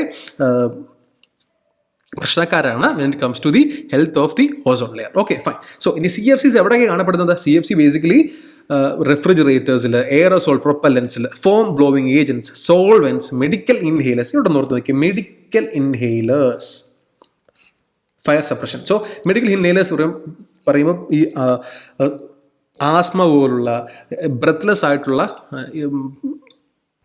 രോഗങ്ങളിൽ പെട്ടെന്ന് ഇൻഹെയിൽ ചെയ്യാൻ വേണ്ടി യൂസ് ചെയ്യുന്ന സംഗതികളുണ്ട്. ആക്ച്വലി അതിനകത്ത് സ്റ്റെറോയിഡും ഉണ്ട് കേട്ടോ. അതിനകത്ത് സ്റ്റെറോയിഡ്സും ഉണ്ട്. അതിനകത്ത് CFCs ഉണ്ടായിരുന്നു. പക്ഷേ recently India has completely removed ഈ പറയുന്ന CFCs, മെഡിക്കൽ ഇൻഹേലേഴ്സിന് റീസെൻ്റ്ലി കംപ്ലീറ്റ്ലി റിമൂവ് ചെയ്തിരുന്നു. They are using another setups, another elements for the same use കേട്ടോ. നോർത്ത് വെക്കുക. Then 51st question, which of the following chemical or gases is or are responsible for causing greenhouse effect? Greenhouse effects cause ചെയ്യാൻ സാധ്യതയുള്ള group of elements ഏതൊക്കെയാണെന്നാണ്. First option NO2, CO2, SO2 അല്ലേ. Second option water vapour, carbon dioxide, CFCs. Third option NO2, O2 and SO2. Fourth option water vapour, oxygen and CFCs. വളരെ സിമ്പിളാണ്. നമ്മൾ കുറച്ച് CFC ഇവിടെ detail ആയിട്ട് സംസാരിച്ചിരുന്നു. ഇനി ഇതിൽ ആൻസർ ഓപ്ഷൻ 2 ആണ്. Water vapour, carbon dioxide, CFCs. Okay, so ഇനി വാട്ടർ വേപ്പർ എങ്ങനെ വന്നു എന്ന് അറിയാത്ത ആൾക്കാരുണ്ടെങ്കിൽ ഒന്ന് ശ്രദ്ധിച്ച് നിൽക്കുക. ബേസിക്കലി ഗ്രീൻ ഹൗസ് ഗ്യാസ് എന്ന് പറഞ്ഞാൽ എന്താണ്? ഗ്രീൻ ഹൗസ് ഗ്യാസ് എന്ന് പറഞ്ഞാൽ ബേസിക്കലി ഹീറ്റിനെ ട്രാപ്പ് ചെയ്യുന്ന ഗ്യാസസിനെയാണ് നമ്മൾ ഗ്രീൻ ഹൗസ് ഗ്യാസ് എന്ന് പറയുന്നത്. ശ്രദ്ധിച്ചാൽ മനസ്സിലാവും. ചിലപ്പോൾ ഗ്ലാസ് ഹൗസസ് ആണ്, ഗ്രീൻ ഗ്ലാസ് ഹൗസസ് ആണ്. ഇത് നമ്മൾ പ്രത്യേകിച്ച് ഈ പ്ലാന്റ്സിനെ സയൻറ്റിഫിക്കലി വളർത്താൻ വേണ്ടി പലപ്പോഴും യൂസ് ചെയ്യുന്ന ഒരു സെറ്റപ്പാണ്. സോ അതേ കൺസെപ്റ്റാണ് ഇവിടെ യൂസ് ചെയ്യുന്നത്. നമ്മളിവിടെ ഹീറ്റിനെ ട്രാപ്പ് ചെയ്യുകയാണ് ചെയ്യുന്നത്. സോ ഹീറ്റിനെ ട്രാപ്പ് ചെയ്ത് ഒരു പക്ഷേ ഭൂമിയിൽ ഒരു തരത്തിലുമുള്ള ഗ്രീൻ ഹൗസ് ഗ്യാസസ് ഇല്ലായിരുന്നെങ്കിൽ ഭൂമിയുടെ temperature must have been -18 degree Celsius. Okay, so -18 degree Celsius ആയിരുന്നേനെ ഗ്രീൻ ഹൗസ് ഗ്യാസുകൾ എർത്തിലില്ലായിരുന്നുവെങ്കിൽ. അപ്പോൾ ഒന്ന് ഓർത്ത് നോക്കിക്കേ എൻ്റെ റെലവൻസ്. ഒരു ഓക്സിജൻ പോലെ തന്നെ ഒരു സസ്റ്റൈനബിൾ എൻവയോൺമെൻറ്റ് ക്രിയേറ്റ് ചെയ്യാൻ കാര്യമായിട്ടുള്ള പങ്ക് വഹിക്കുന്ന ഗ്യാസസ് ആണ് ഗ്രീൻ ഹൗസ് ഗ്യാസസ്. പക്ഷേ അതിൻ്റെ അളവ് കൂടിയാൽ, അതിൻ്റെ പ്രൊപ്പോർഷൻസ് കൂടിയാൽ എന്ത് സംഭവിക്കും? They will trap more heat. അങ്ങനെ ആ ഒരു രീതിയിൽ കൂടുതൽ ഹീറ്റ് ട്രാപ്പ് ചെയ്യുവാണെങ്കിൽ സിറ്റുവേഷൻസ് കൂടുതൽ വഷളാവും അല്ലേ, കൂടുതൽ വഷളാവും. ആൻഡ് നമ്മൾ നേരത്തെ സംസാരിച്ച സസ്റ്റൈനബിൾ ലിവിങ്ങിന് അത് കാര്യമായിട്ട് ബാധിക്കുകയും ചെയ്യും. ഇനി there are 5 major greenhouse gases എന്ന് വെച്ചാൽ 5 എണ്ണം മാത്രം എന്നല്ല, 5 എണ്ണമാണ് പ്രധാനപ്പെട്ട greenhouse gases. Carbon dioxide, methane, nitrous oxide N2O, NO2 അല്ല, nitrous oxide N2O. Fluorinated gases basically നമ്മുടെ നേരത്തെ സംസാരിച്ച CFCs, hydro chloro fluoro carbon, HFCs എന്ന് പറയുന്ന സംഗതികളുണ്ട്. ക്ലോറിനും ഫ്ലൂറിനും അടങ്ങിയ നമ്മൾ നേരത്തെ സംസാരിച്ച ഹാലജൻസ് ഉള്ള gas, combination of gases. Then water vapour is also another important gas responsible in trapping heat. Okay, so these are the major greenhouse gases. ഇനി ഒരു കാര്യം നമുക്ക് ഈ ഗ്രീൻ ഹൗസ് ഗ്യാസസിൻ്റെ ലൈഫ് ടൈമും ഗ്ലോബൽ വാർമിംഗ് പൊട്ടൻഷ്യലൂടെ നോക്കാം. നേരത്തെ നമ്മൾ മീഥേൻ്റെ കാര്യം സംസാരിച്ചപ്പോൾ ഞാൻ ഗ്ലോബൽ വാർമിംഗ് പൊട്ടൻഷ്യലിനെ സംസാരിച്ചിരുന്നു അല്ലേ. So global warming potential is nothing but an index അല്ലേ, എത്രത്തോളം വാം ചെയ്യാൻ സാധിക്കും എന്നുള്ള ഇൻഡെക്സ് ആണ്. ഇത് ആരെ വെച്ചാണ് കമ്പയർ ചെയ്യുന്നത്? ഇത് കാർബൺ ഡൈ ഓക്സൈഡ് വെച്ചാണ് കമ്പയർ ചെയ്യുന്നത്. So carbon dioxide in 100 years carbon dioxide trap ചെയ്യുന്ന ഹീറ്റിൻ്റെ 21 ആണ് മീഥേൻ ട്രാപ്പ് ചെയ്യുന്ന ഹീറ്റ്. എന്നാൽ 310 times ആണ് നൈട്രസ് ഓക്സൈഡ്. ഇവിടെ നോക്കിക്കേ, പെർ ഫ്ലൂറോ കാർബൺസ് ആണ് ഏറ്റവും വലിയ വീരന്മാരല്ലേ. അത് കഴിഞ്ഞിട്ട് സൾഫർ ഹെക്സാ ഫ്ലൂറൈഡ്സ് ഉണ്ട്. നമ്മൾ നേരത്തെ ഫ്ലൂറിനേറ്റഡ് ഗ്യാസസിനെ പറ്റി പറഞ്ഞില്ലേ. സോ അതിൻ്റെ ഒരു എക്സാമ്പിൾ ആണ് sulphur hexa fluoride.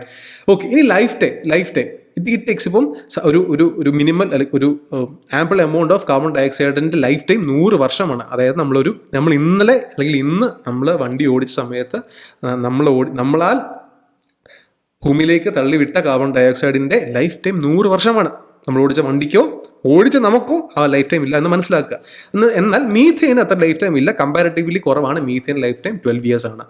Then nitrous oxides, then ഏറ്റവും കൂടുതൽ പെർ ഫ്ലൂറോ കാർബൺസ് ആണ്. സോ ഒരു പക്ഷേ ക്വസ്റ്റ്യൻ വരികയാണ് എങ്കിൽ, അതായത് ലൈഫ് ടൈമിൻ്റെ കാര്യത്തിൽ വരികയാണ് എങ്കിൽ തെറ്റിപ്പോകരുത്, മീഥേനാണ് ഏറ്റവും കുറവ് ലൈഫ് ടൈം കേട്ടോ. സോ ആ ഒരൊറ്റ കൺസെപ്റ്റിൽ നമുക്ക് എന്ത് ചെയ്യാൻ പറ്റും, ഉത്തരത്തിലേക്ക് എത്താൻ സാധിക്കുമായിരിക്കും. അങ്ങനെയാണ് പൊതുവെ എല്ലാ തരത്തിലുള്ള ക്വസ്റ്റ്യൻസും മേക്കുന്നത്. ഇന്ന് ഓർത്ത് വെക്കുക. ഈ ഒരു ടേബിൾ ഒന്നുകൂടെ ചെക്ക് ചെയ്യുക. അറിയാത്തവരുണ്ടെങ്കിൽ ചെറുതായിട്ടൊന്ന് നോട്ട് ചെയ്ത് വെക്കുക. Fine. So, which of the following statement is correct? 52nd question. The main cause of ozone depletion and ozone hole is chlorofluorocarbon. Second, oxygen and ozone are 2 main components of acid rain. Option 3, DDT is a biocontrol agent. Option 4, carbon dioxide is not responsible for the greenhouse effect. So, നമ്മൾ discuss ചെയ്തതാണ്. First statement, the main cause of ozone depletion and ozone whole is chloro carbons. നമ്മൾ നേരത്തെ discuss ചെയ്തു. കൂടുതൽ ഡിസ്കഷനിലേക്കൊന്നും നമ്മൾ പോകേണ്ട കാര്യമില്ല. എന്നാൽ ആസിഡ് റെയിൻ്റെ പ്രൊഡക്ഷന് കാരണമാകുന്ന ആരൊക്കെയാണ്? സൾഫർ ഡൈ ഓക്സൈഡും നൈട്രസ് ഓക്സൈഡും കേട്ടോ. SO2 N2O ആണ് പൊതുവെ ആസിഡ് റെയിനിൻ്റെ പ്രൊഡക്ഷൻ അല്ലെങ്കിൽ ആസിഡ് റെയിൻസിൻ്റെ കമ്പോണൻസ് ആയിട്ട് വരുന്നത്. ഫൈൻ. സോ നെക്സ്റ്റ് ക്വസ്റ്റിനിലേക്ക് കിടക്കാം.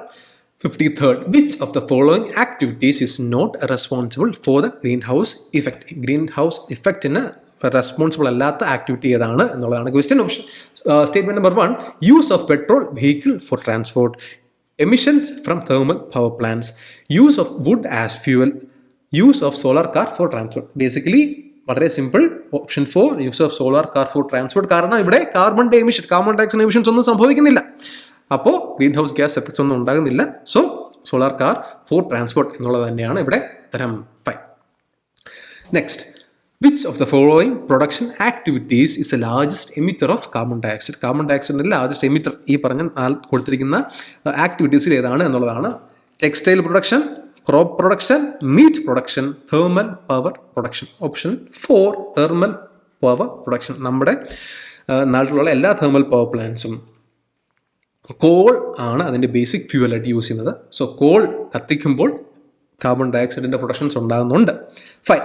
സോ ഇനി ക്രോപ്പ് പ്രൊഡക്ഷൻ, നമ്മൾ സാധാരണ വെള്ളം കെട്ടി നിർത്തി ചെയ്യുന്ന കൃഷി, അതിലെല്ലാം മീഥെയിൻ്റെ പ്രൊഡക്ഷനും കൂടുതലാണ് കേട്ടോ. മീഥെയിൻ്റെ പ്രൊഡക്ഷനും കൂടുതൽ. ഒരു പക്ഷേ ഈ question, which of the following production activities is the largest emitter of CO2 പകരം മീഥെയിൻ CH4 എന്നായിരുന്നുവെങ്കിൽ ക്വസ്റ്റ്യൻ്റെ ഉത്തരം എന്തായിരിക്കും? ക്രോപ്പ് പ്രൊഡക്ഷൻ ആയിരിക്കും. ഇത്ര ഓർത്ത് വെക്കുക. എല്ലാ വെള്ളം കെട്ടി നിർത്തി ചെയ്യുന്ന പ്രൊഡക്ഷൻ, ക്രോപ്പ് ആക്ടിവിറ്റീസ് എല്ലാം, ഫോർ എക്സാമ്പിൾ റൈസ് പ്രൊഡക്ഷൻ, ഇത് വളരെ വലിയ മീഥെയിൻ പൊല്യൂട്ടറാണ്. അതുപോലെ തന്നെ കന്നുകാലികൾ കണ്ടമാനം മീഥെയിൻ പ്രൊഡ്യൂസ് ചെയ്യുന്നുണ്ട്. ഫൈൻ. Okay fine. സോ കൂടുതൽ അറിയണമെങ്കിൽ ജസ്റ്റ് നിങ്ങൾ തന്നെ ഗൂഗിൾ ചെയ്ത് നോക്കുക എങ്ങനെയാണ് മീഥേൻ പ്രൊഡക്ഷൻസ് കൂടുന്നത്. അതിനെ കുറയ്ക്കാൻ വേണ്ടി ഗ്ലോബൽ മീഥേൻ പ്ലെഡ്ജ് പോലുള്ള UN ബോഡീസ് ഉണ്ട്. ഇതിനൊക്കെ പറ്റി അറിയണമെങ്കിൽ ജസ്റ്റ് ഒന്ന് വായിച്ചു നോക്കുക. കൂടുതൽ നമ്മളിവിടെ പറഞ്ഞ സമയം വേസ്റ്റ് ആക്കേണ്ട കാര്യമില്ല. So next question, which of the following is an allotropic form of carbon? കാർബണിൻ്റെ അലോട്രോപിക് ഫോംസ് ഏതൊക്കെയാണ്, ഇതിലേതാണ് എന്നുള്ളതാണ് question. Gypsum, chalk, marble, diamond. വളരെ സിമ്പിൾ ക്വസ്റ്റ്യൻ അല്ലേ. Diamond is the hardest element in the world, natural element അല്ലേ. അത് കാർബണിൻ്റെ crystalline form of allotrope ആണ് അല്ലേ. സോ കാർബൺ 2 തരം അലോട്രോപ്സ് ഉണ്ട്. എന്തൊക്കെയാണ്? ക്രിസ്റ്റലൈനും അമോർഫസും. ക്രിസ്റ്റലൈനകത്ത് ആർക്ക് വരും? ക്രിസ്റ്റലിനകത്ത് ഗ്രാഫൈറ്റും ഡയമണ്ടും വരും. അതേസമയം അമോർഫസിനകത്ത് ഫുള്ളെറീനും കാർബൺ നാനോട്യൂബും വരും. ഒരു കാര്യം ഓർത്ത് വെക്കുക, ഏത് അലോട്രോപ്പ് ഓഫ് കാർബൺ ആണ് ഫുട്ബോൾ ഷേപ്പ് ഉള്ളത് എന്നുള്ളൊരു ക്വസ്റ്റ്യൻ പ്രതീക്ഷിക്കാം. അങ്ങനെയാണെങ്കിൽ അത് ഫുള്ളെറീൻ ആണ്. അതോടെ ഓർത്ത് വെക്കുക കേട്ടോ. അങ്ങനെയാണെങ്കിൽ അത് ഒരു ഫുട്ബോൾ ഷേപ്പ്, സർക്കുലർ ഷേപ്പ് എന്നുള്ളതാണ് ഫുള്ളെറീൻ്റെ പ്രത്യേകത. Fine. So next question, name the element which has an electronic configuration of 2, 8 and 7.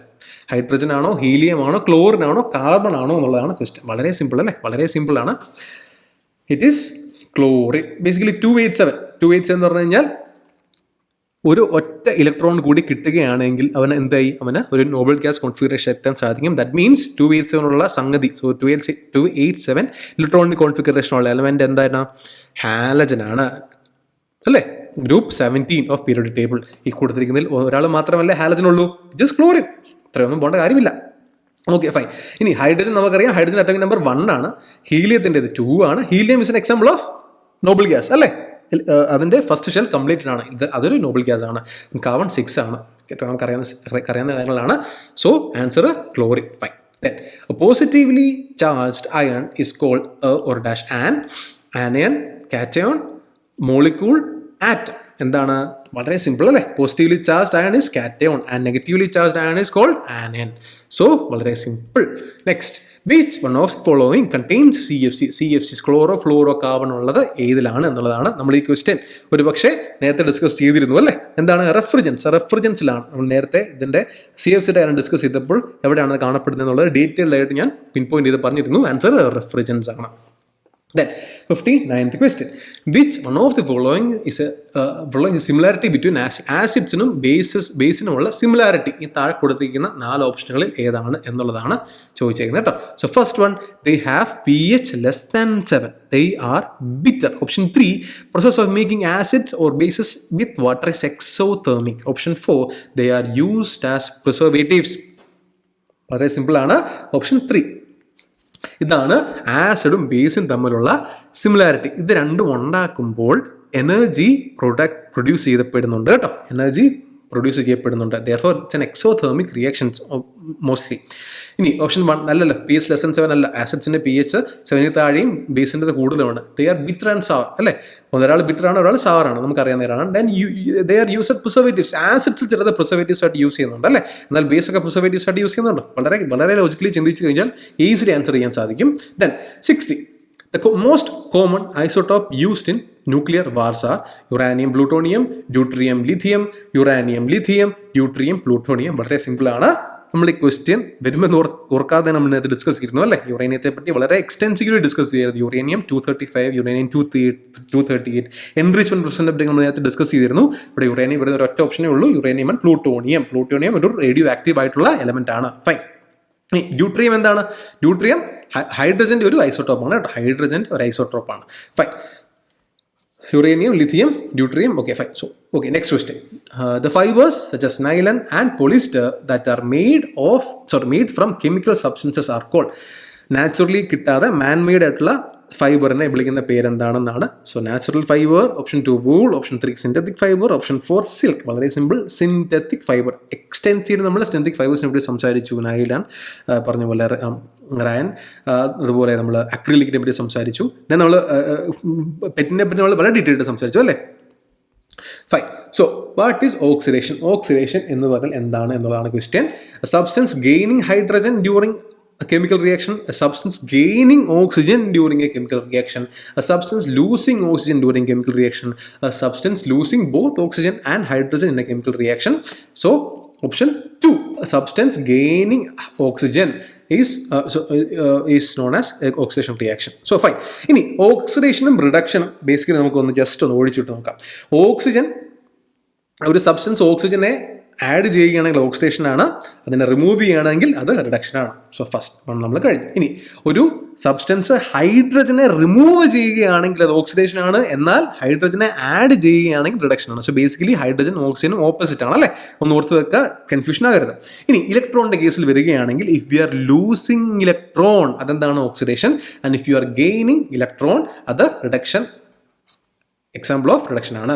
Then oxidation states, oxidation state increase ചെയ്യുകയാണെങ്കിൽ ബേസിക്കലി O2+ എന്ന് പറഞ്ഞു കഴിഞ്ഞാൽ ഓക്സിജന്റെ ഓക്സിഡേഷൻ സ്റ്റേറ്റ് 2+ ആണ്.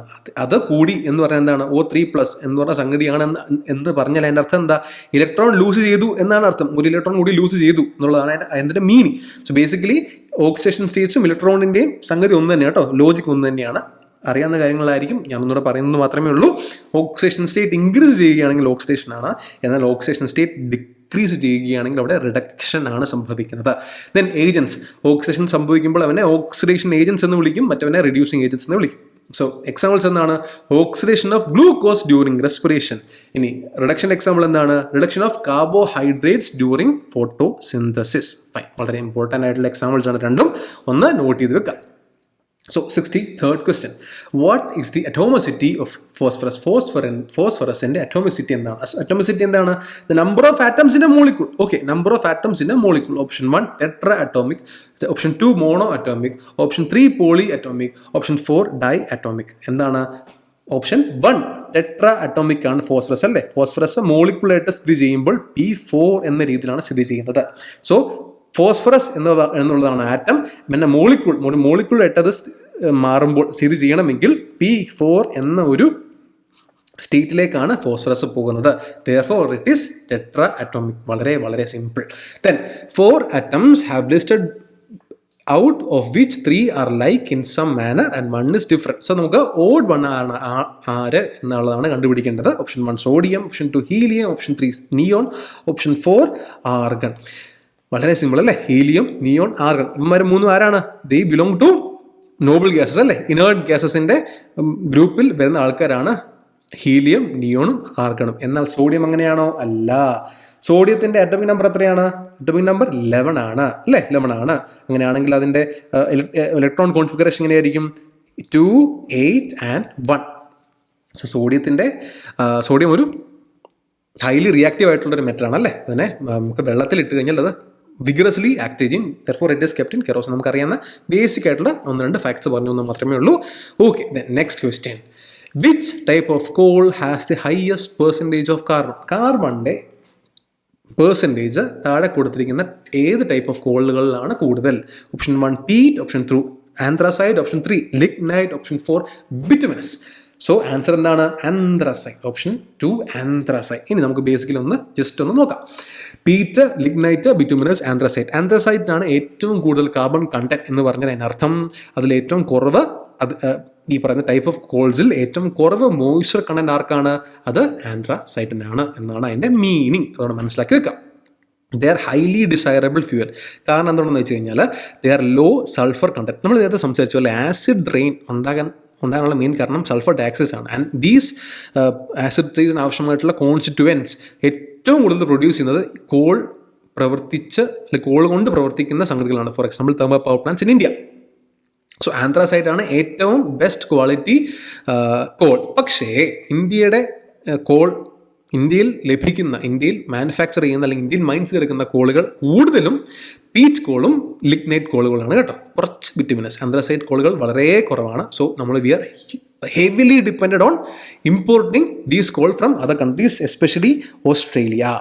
സോ അതുകൊണ്ടാണ് നമ്മുടെ എക്കണോമിക്സ് നിങ്ങൾ പഠിച്ചിട്ടുണ്ട് എന്ന് കരുതുന്നു, അല്ലെങ്കിൽ വായിച്ചിട്ടുണ്ട് എന്ന് കരുതുന്നു. ബേസിക്കലി എങ്ങനെയാണ് ഈ ബാലൻസ് ഓഫ് ട്രേഡ് സംഗതി നടക്കുന്നത് എന്നുള്ള കാര്യം ഞാൻ കൂടുതൽ ഡീറ്റെയിൽസിലേക്ക് പോകുന്നില്ല. ആൻഡ് ഇന്ത്യയിൽ ഏറ്റവും കൂടുതൽ യൂസ് ചെയ്യുന്നത് പീറ്റ് ആൻഡ് ലിഗ്നൈറ്റ് കോൾസ് ആണ്. For to be more precise, peat ആണ് ഏറ്റവും കൂടുതൽ യൂസ് ചെയ്യുന്നത്. ആൻഡ് പീറ്റിന് ഹൈ ആഷ് കണ്ടന്റ് ആണ് കേട്ടോ. So peat high moisture content ആണ്, അതുകൊണ്ട് തന്നെ ഇതിന് ഹൈ ആഷ് കണ്ടന്റ് ആണ്. ഈ ആഷ് കണ്ടന്റ് വലിയൊരു പ്രശ്നമാണ്. നേരത്തെ പറഞ്ഞ പോലെ ഇതൊരു ബൈ പ്രൊഡക്റ്റ് ആണ്, പ്രത്യേകിച്ച് ഗുണമൊന്നുമില്ല. ആൻഡ് ഇപ്പോൾ കറൻ്റ്ലി അതൊരു കോൺക്രീറ്റിനൊക്കെ വേണ്ടി ഈ ആഷ് കണ്ടന്റ് യൂസ് ചെയ്യണം എന്ന് ഗവൺമെൻറ്റിൻ്റെ ഓർഡേഴ്സ് ഉണ്ട്, അതോടെ ഓർത്ത് വെക്കുക. സോ ഏറ്റവും കൂടുതൽ മോയ്സ്ചർ കണ്ടന്റ് പീറ്റിലാണ്, ദെൻ ലിഗ്നൈറ്റിലാണ്. ഏറ്റവും കൂടുതൽ കാർബൺ കണ്ടന്റ്, ഏറ്റവും കൂടുതൽ എനർജി തരുന്നത്, അല്ലെങ്കിൽ ഒരു യൂണിറ്റ് ഓഫ് കോളിൽ നിന്നും ഏറ്റവും കൂടുതൽ എനർജി തരുന്ന ആരാണ്? ആന്ത്രസൈറ്റ് ആണ്. അതോടൊന്ന് ഓർത്ത് വെക്കുക. ഈ ഒരു ഓർഡറോടെ പഠിച്ചു വെക്കുക, മറന്നു പോകരുത്. Next and the final question, the chemical name of blue vitriol. Blue vitriol എന്നറിയപ്പെടുന്ന എലമെന്റ് എന്താണ്? Aluminium, potassium nitrate, copper sulphate, argon. വളരെ simple. Option 3 copper sulphate. Copper sulphate സ്കൂളിൽ ലാബുകളിൽ കണ്ടിട്ടുണ്ടായിരിക്കും. ഒരു നീല കളർ പൗഡർ പോലിരിക്കുന്ന ഒരു എലമെൻ്റ് ആണ്, അല്ലെങ്കിൽ ഒരു സോളിഡ് ഫോമിലിരിക്കുന്ന ഒരു സംഗതിയാണ്. So that's it. ഇതാണ് നമ്മുടെ കെമിസ്ട്രി ക്വസ്റ്റ്യൻസിൻ്റെ ഡിസ്കഷൻസ്. എല്ലാവർക്കും മാക്സിമം ബെനിഫിറ്റ് കിട്ടണം എന്നൊരു ആഗ്രഹത്തിന് പുറത്താണ് ഇത്രയും എക്സ്റ്റെൻസീവായിട്ട് സംസാരിച്ചത്. അത് കിട്ടിക്കാണുമെന്ന് ഞാൻ വിശ്വസിക്കുന്നു. And that's it. സോ ഇനി നമ്മൾ മറ്റൊരു വിഷയവും അതിൻ്റെ ഡിസ്കഷനുമായിട്ട് നമുക്കിനി പിന്നെ കാണാം. So thank you.